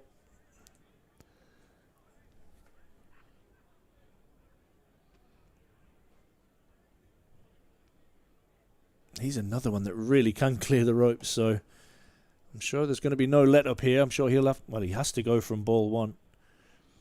Who's going to make themselves a hero out of this Notts lineup? It's off the mark straight away with 1. No, do you know what? I'm claiming that wicket now. Yeah, go for it. Mate, the amount of times we get things wrong, claim it when it goes right.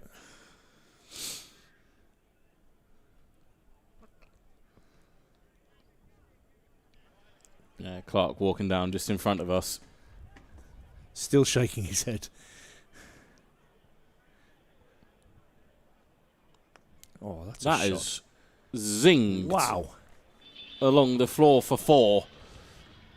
Moores is now going to have to take on the principal role in this partnership.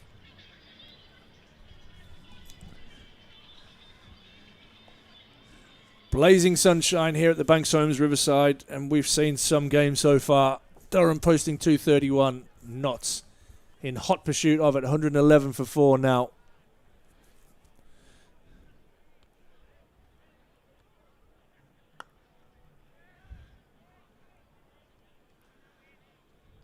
Far from over.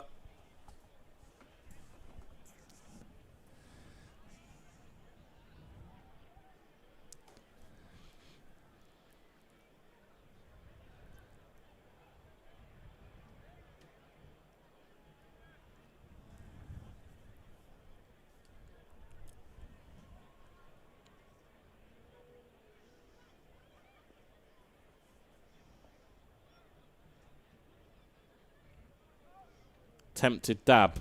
It's not going to beat Salter on the ring, sorry. Edge of the ring. A successful over for Neesham, back into the attack, picks up the wicket and goes for just 7 from it. Durham trying to turn the screws. Halfway through, Notts 112 for 4, requiring still a further 120 to win. Halfway point. Run rate required now.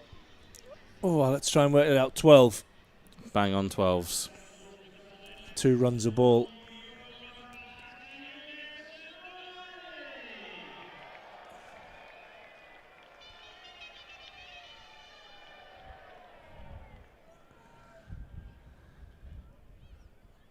Casey Aldridge back into the attack. Oh, slow ball off the pads. Middle stump says goodbye. And is that goodbye from a Notts point of view? The dangerous Tom Moore goes bowled by Casey Aldridge. Picks up his 2nd wicket. Notts now in all sorts of trouble. 112 for 5. You miss, I hit. Simple as that. And Casey Aldridge, you mentioned, Ashley, he was going to have a big role to play tonight. Back up on loan from Somerset. Couple of wickets for him so far. Looking to put his mark on the game and maybe his mark on this Durham squad into the future as well. 112 for 5 as Liam Patterson-White walks out to join Sams. And most importantly, Ash, it's 2 brand new batters at the crease. Yeah, absolutely. Patterson-White on strike. Left-hander.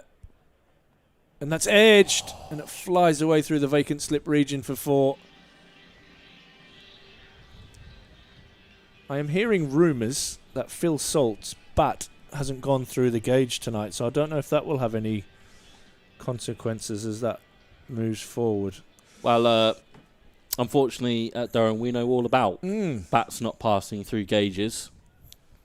Thank you, Nick Madison. That's hooked around Could be the 4 corner. more. Get there. Ackerman is trying to cut the angle but won't get there. So Patterson White starts with back-to-back boundaries. And just when you think it's all over, not to remind you that this is a chase that they're going to take swinging to the end by the look of it. So what happened now in terms of he's obviously been out in the middle and it's not gone through the gauge? Like, what happens next? It's a great question. And that's chipped up in the air.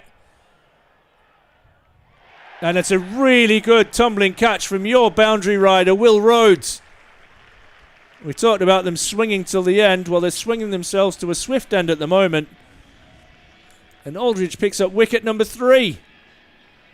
Excellent catch from Will Rhodes. I'm really happy for Casey Aldridge. This is an impact that he'll want to make with bat balling in the field. He's picked up his 3rd. And Notts now right up against it as Patterson White goes. Boundary, wicket. In the words of Fallout Boy, Notts are going down swinging. Patterson White, 2 4s. That's all she wrote. Montgomery joins Sams.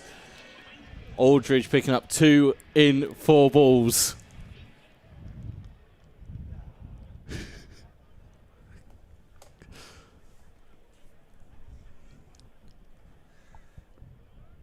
This one's carved away. Worked again for Ackerman. Andy Sixsmith is calling for the removal of Rob Rush. I think he's just given him his perfect ammunition for the post-game studio analysis session.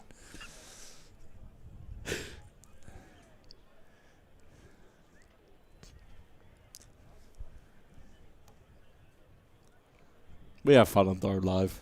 We try. That's a wide down the leg side. I missed that. What did he say? He said he's actually come to terms with it now. He thinks he's all right. I think you'll still hammer you in the post game. It's fine. I might have to become a weekly segment now. Your pitch reports and me getting hammered by Andy Sixsmith.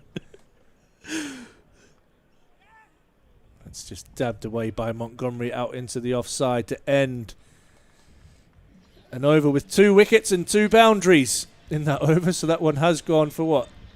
12. But picked up, more importantly, 2 wickets from a Durham point of view.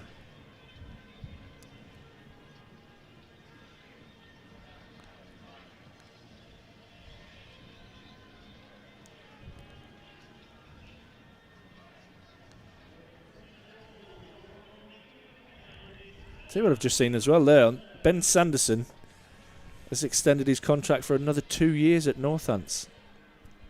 A long career. Callum Parkinson back into the attack. Reverse swept by Montgomery, but it's going to find the man on the boundary just for 1.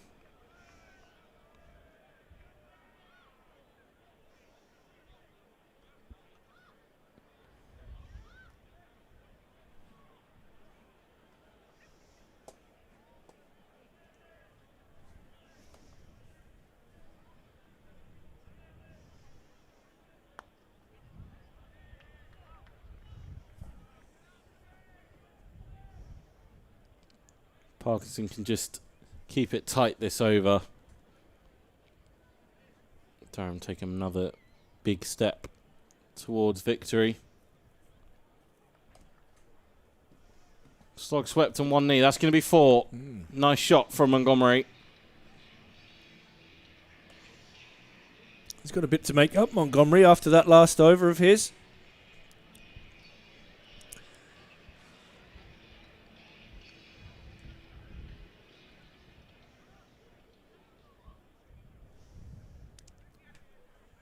So the source I'm getting says that Salt had batted for the full first over of Lanx's innings before his bat was tested through the gauge and it failed.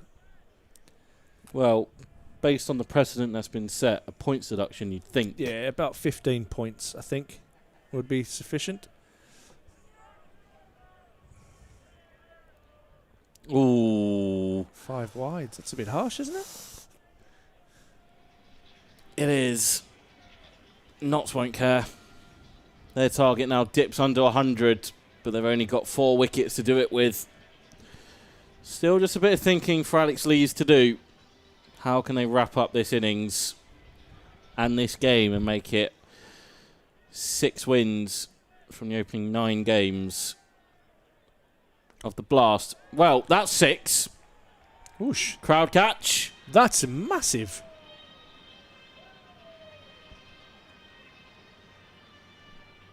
That is huge from Sams. You mentioned he could clear the ropes. Again, just when you think the game's done, Notts punch back.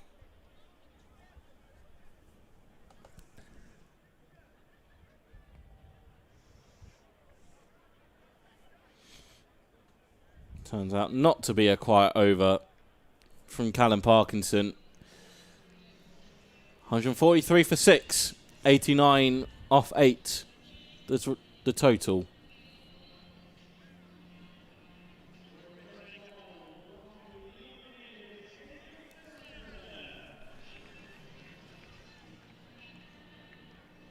Return of Salter.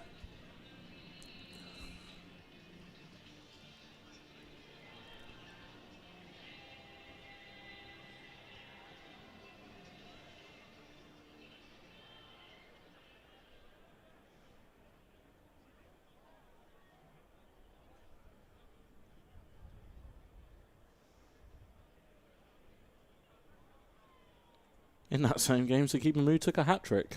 Oh, serious? Wow. Did indeed. 4 and 4, but the first one was a run-out. So just a standard hat-trick. I'm not having any of this double hat-trick nonsense. Oh, Sauter, you beauty. Sam's not picking the length. Sauter destroying the stumps and is absolutely pumped. The big bouffant picks up another one. That's just what we come used to seeing from Nathan Sauter. Back into the attack, back into the wickets. It's just huge. Just Sams has shown he can already go big and doesn't last much longer after that. Just Durham making life easy for themselves. Yeah, big moments. And Notts just have to keep going with the more than capable Calvin Harrison, the new batter to the crease. They've got no choice but to keep having a crack. And with that, obviously, comes the inherent risks of losing wickets. 143 now for 7. And if Durham can knock Notts over with a healthy margin, then that's going to, again, I think you mentioned about net run rate earlier, Rob. That can only help with that. Not a good night for Daniel Sams. Ooh. Getting a bit of stick as well as he walks down the race. Yeah, I don't think potentially he was happy with a few things that were said, judging by his reaction. Yeah, tough night for the man from Sydney. Not that the Durham fans will really care about that. No. And they've just let him know that.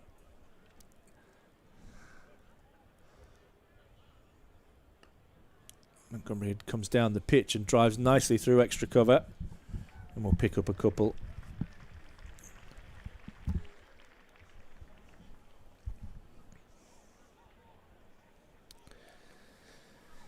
Interesting that Notts went without Moises Henriquez tonight. I wonder if that was injury based or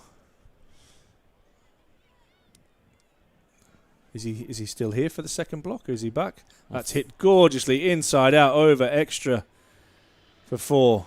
That is a beautiful shot. We've seen some wonderful cricket shots tonight, and that is up there with the best of them. I think he was available for the entirety of the group stage. Okay. Like you say, I wonder if it's injury related. Brings up the 150 for the Outlaws.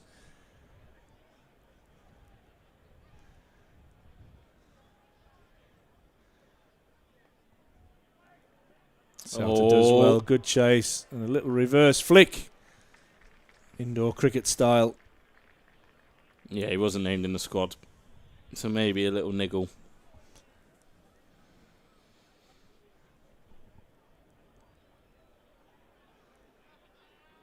Just consistent breakthroughs from Durham have just pegged Notts back.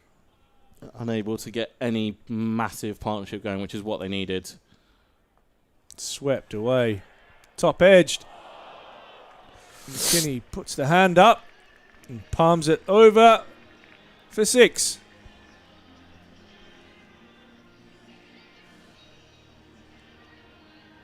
I don't blame Nathan Souter there. He's not happy with him. Yeah, he came in initially, didn't he? McKinney, and then Souter is not happy at all.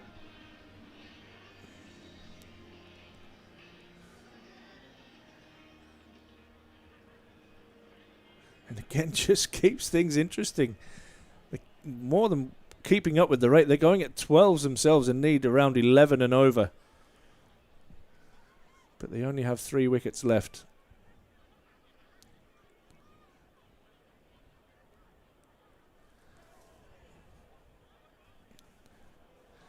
Tell you what, Ollie Robinson's done brilliantly there because there was nobody backing that up.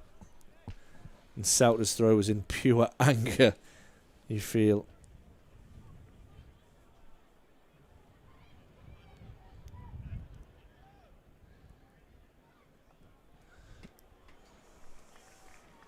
Well, well, well.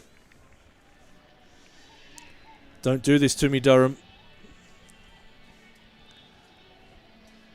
Had a nail biter in the first game where Durham pulled off victory from what looked like a position where they were heading towards defeat. Durham in search of a historic double, as I'm sure Andy will tell you all about post-game with great enthusiasm.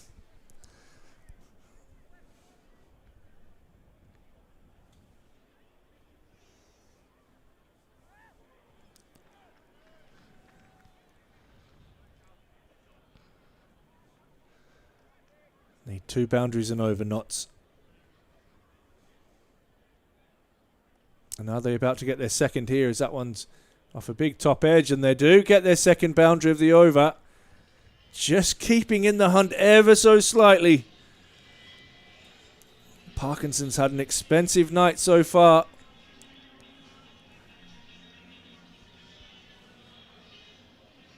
And that all the Durham bowlers' economy rates are in double figures. Shows what good pitch it is, obviously. I did tell Vic that, but in a very sarcastic way, I must admit. But yeah, something that Durham just have to keep being mindful of. And that's hit. They bring mid on up. And, oh, is that 6? I think it bounced just in front of the rope. I think it was just over, and it has been given as 6. There's a few down in front of us saying it was 4. I wasn't 100% sure, if I'm honest. 15 off the over with 1 ball still remaining of it. Montgomery's raced to 35 off 13. They only need 10s now. Oh, Souter bowls. Sorry, Parkinson bowls a perfect Yorker to finish out of anger as much as anything. He ends the night going for 52. Very, very unusual for him. 171 on the board. 6 overs left. 61 needed off those 6 overs. Like I said, they are more than going at the rate required, but they only have 3 wickets left in hand. 61 off 6. Just still giving Alex Lees food for thought.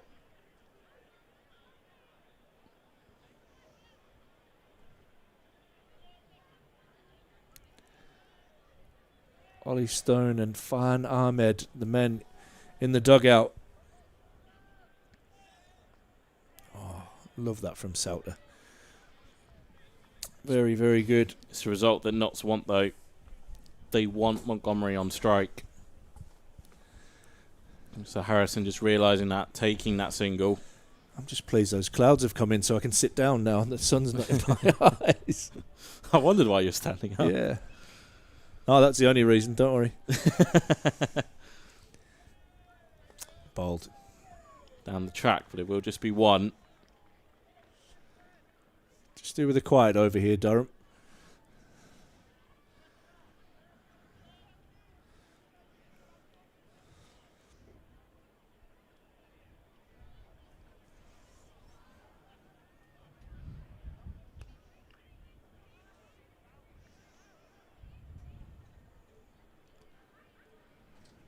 Just keep half an eye on the cut-off as well. 20 minutes. I've got plenty of time.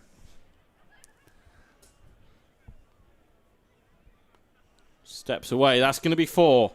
That's just a beautiful cricket shot. Beautiful cricket shot. Montgomery just opening up the offside.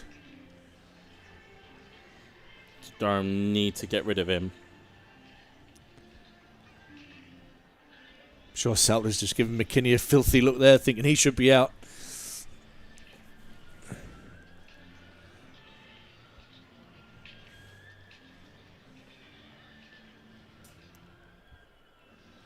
This discussion with Alex Lees whether they should put the man out that extra. Which is where else are you taking it from? Maybe you got 2 covers in place. Maybe switch the sweep around. Although we can reverse sweep Montgomery as well.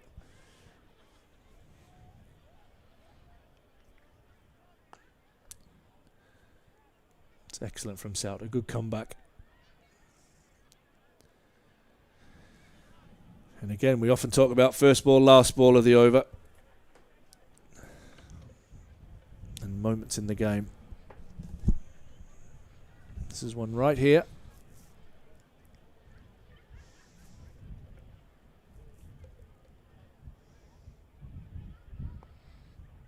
Won't be a boundary. It'll just be 1, and Harrison will have strike for the next over.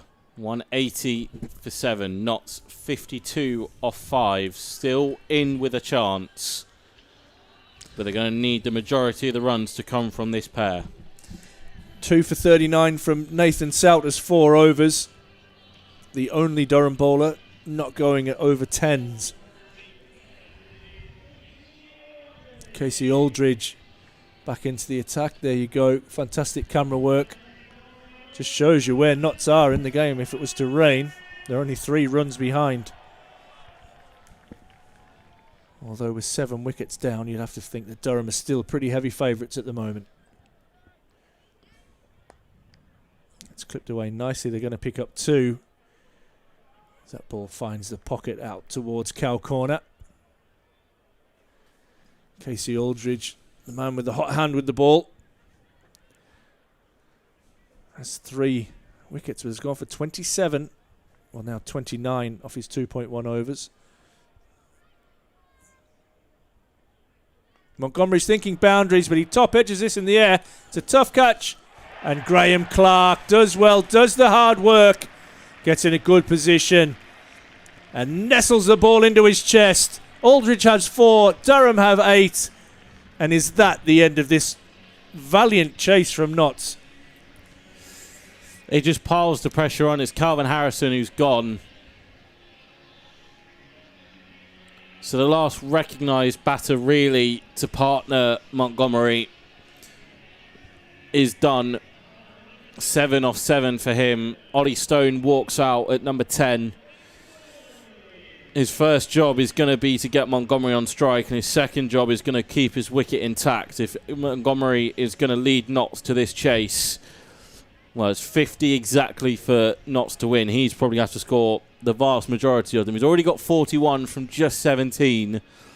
Can Durham starve him of the strike for a couple of balls at the start of Stone's innings? Aldridge seeking a maiden Durham T25 for after Ash called him out for wearing a Somerset cap this morning. I did too. That one thuds into the pads. This could be a run out. Surely. Yeah, good thinking. Cool, calm, collected. Aldridge doesn't get his 5th, but gets the assist. And Stone is run out. First ball. Notts 9 down. Montgomery trying to get on strike. Stone not quite on the same page. Casey Aldridge kept his cool. Lobbed the ball to Alex Lees, who just absolutely demolished the stumps. Didn't just take a bail off. Took a couple of stumps with him. Farhan Ahmed, last man. It is all on Montgomery now. He has got the strike. But more importantly, Durham have the runs on the board to play with. 50 with just one left. You can see Will Rhodes having a chat with Aldridge. 41 off 17 for Montgomery. Will it be a team hat-trick? It's a top edge. It will be a team hat-trick. It will be 5 for Aldridge. It's a win for Durham. It's double delight for Durham as the women win, the men win, and that is a huge victory by 49 runs. Durham crowd in delight here on a beautiful Friday night here at the Banks Homes Riverside. Notts gave it everything. They chased hard all the way through. But in the end, 231 was just too many. We saw brilliant knocks from Clark. We saw cameos from James with 30. Montgomery with 41 is the last man out. 182 all out. Casey Aldridge picking up 5 for 29. As you can see from your pictures there, the Durham boys are absolutely thrilled. It'll be a huge boost to their net run rate as well, winning by 49 runs. You've got to give credit to Notts. They gave that chase everything. They've gone down swinging. But in the end, Durham win by 49 runs. I can relax. I'm going to pass it on to Andy and Rob Rush, who has just scarpered from his commentary position into the Daffy News studio. And the lads can take you home for the night. Thanks, Ash. It's not often we get to say this, but a double header ends in double delirium for Durham. The men win, the women win. Cracking. And in the Daffy News studio, it's Dance Dance for Rob Rush. You didn't think I was ever going to let you go with that, did you? Did you really? It's the only thing that spoilt my night, Rob, for about 30 seconds. And then you came round to it. You even popped your head round from the production room. Yeah, I was a bit jealous of the pun, and I do like a pun every now and again, folks. I must be honest. And Rob took the best pun of the night tonight. So look, you took the best pun of the night. Durham take home the spoils on both the men and the women's side. Let's talk the men's side because let's face it, not stayed in it, but in reality, were they ever in it, Rob, with that chase? I think they were definitely at certain points, You're but being nice. the wickets, as we talked about in commentary, just there was a constant flow of wickets. Yeah. Aldridge taking a team hat trick in the end there to wrap it all up, but that was always going to be the thing for Notts. They needed at least one, if not two, mammoth partnerships just to get them to within striking distance. Yeah.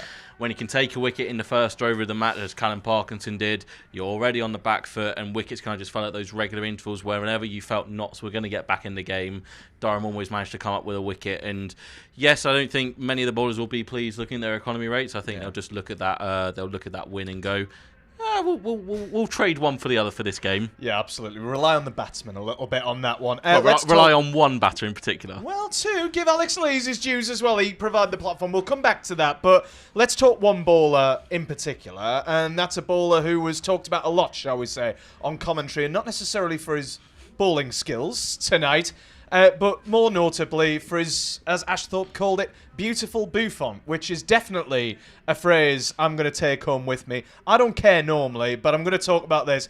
For a man who's pretty follically challenged in terms of myself, and certainly Ashthorpe, it's a good haircut on him, isn't it? Is it? I don't know. Is it good or not, Rob? Analyse his hair for me. You're meant to be a pundit. Analyse his hair. Come on. Is this what I'm being paid for now? I don't. Are you being paid at all? You shouldn't be after that Fallout Boy reference, but what about his hair was better than his bowling tonight on Nathan Souter? I mean, we'll see what his wife says if his wife agrees with it. Look, just whenever, like you say, whenever you needed a wicket, I think we were talking about, how Notts were just staying in it and always providing the the 2 boundaries or so they needed. Pops Nathan Souter, chuck the ball by Alex Lees, comes back in straight away a wicket. So, I'm very jealous of Alex Lees for having him at his dispense, being able to just have that.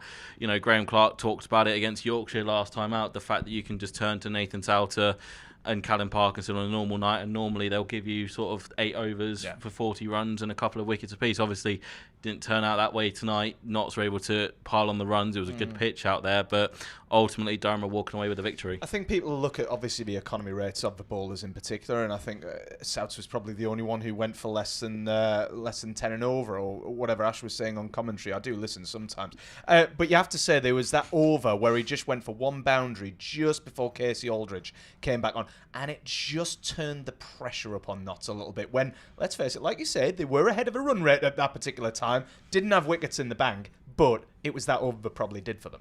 Oh, 100% it was. You got to give them credit for staying in that fight as long as they did. But when you have got a top quality leg spinner like Durham doing Nathan Souter, it's kind of the ultimate trump card in a way of being able to.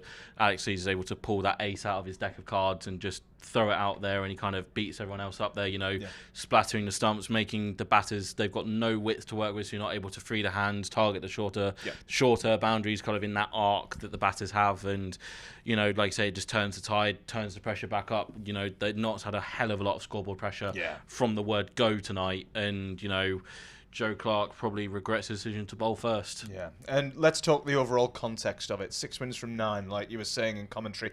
It's a really good, I'm not going to use the word start, but it's a really, really good bit of momentum now for Durham in these T20s. We're on a little bit of a roll, especially here in Chester Street. A home quarter-final now has to be the aim, doesn't it? I mean, yes, I think Ryan Campbell will probably still urge the game by game, but no doubt him and his coaching staff are probably thinking, especially what me and Ash were talking about on comms tonight. Well, Ash turning into a journalist with his sources live on air. What do you mean turning into a journalist? Ash is a fantastic journalist and broadcaster. Especially if Lancs receive a point deduction for Phil Salt's bat being too big, which they should. If the ECB are going to follow their precedents that they've set.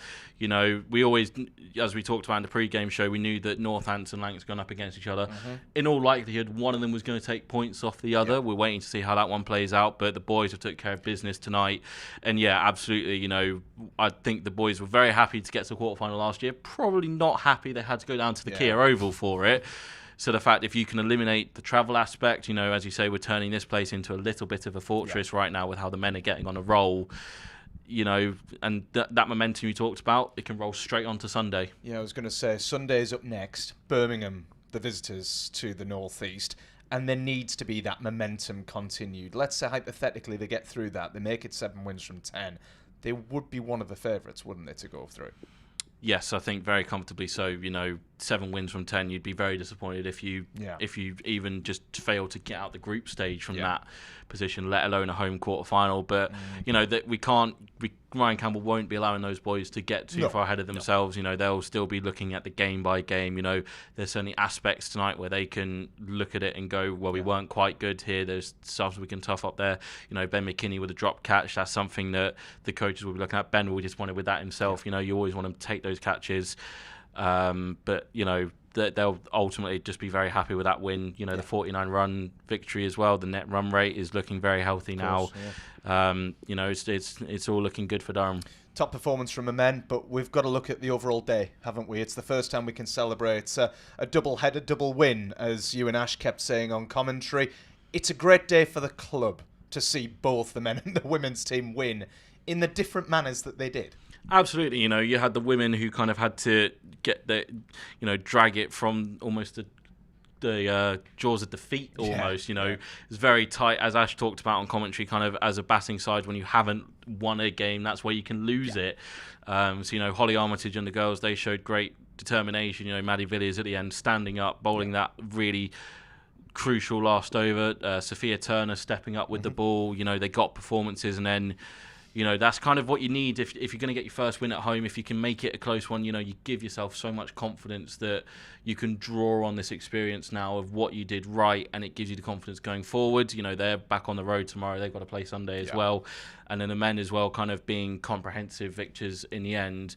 There still would have been periods where I think Alex Lees would have been a little bit cautious of we do have to just worry for not. We just got to keep an eye on Notts here, but ultimately they'll be happy they've knocked them over with a few overs to spare. Absolutely. Fantastic day. Rob, we'll let you head off and get a bit of a rest before Sunday. Thank you very, very much. I like how you've stood up. You need to keep sitting down for the next 10, 15 seconds at least, mate. You're not done yet. You're getting paid for the full shift, aren't you? I was about to say thank you, Rob Rush, but now I'm going to actually just ignore that completely. No, thank you, Rob, as ever. Brilliant stuff. Thank you, as ever, to Ash Thorpe. Fantastic on commentary and in the pundits chair. And thank you as well to Matty Smith from If You Care Share. An absolutely wonderful day for the charity. And for him, he can come back more often, I certainly would have said. After a wonderful, wonderful day for Durham, of course, the women making history by picking up their first home win of the season. The men making history with their highest T20 score, making it double Durham delirium and history rewritten at the Riverside. From all of us here on Durham Live, from me, Andy Sixsmith, thanks for watching.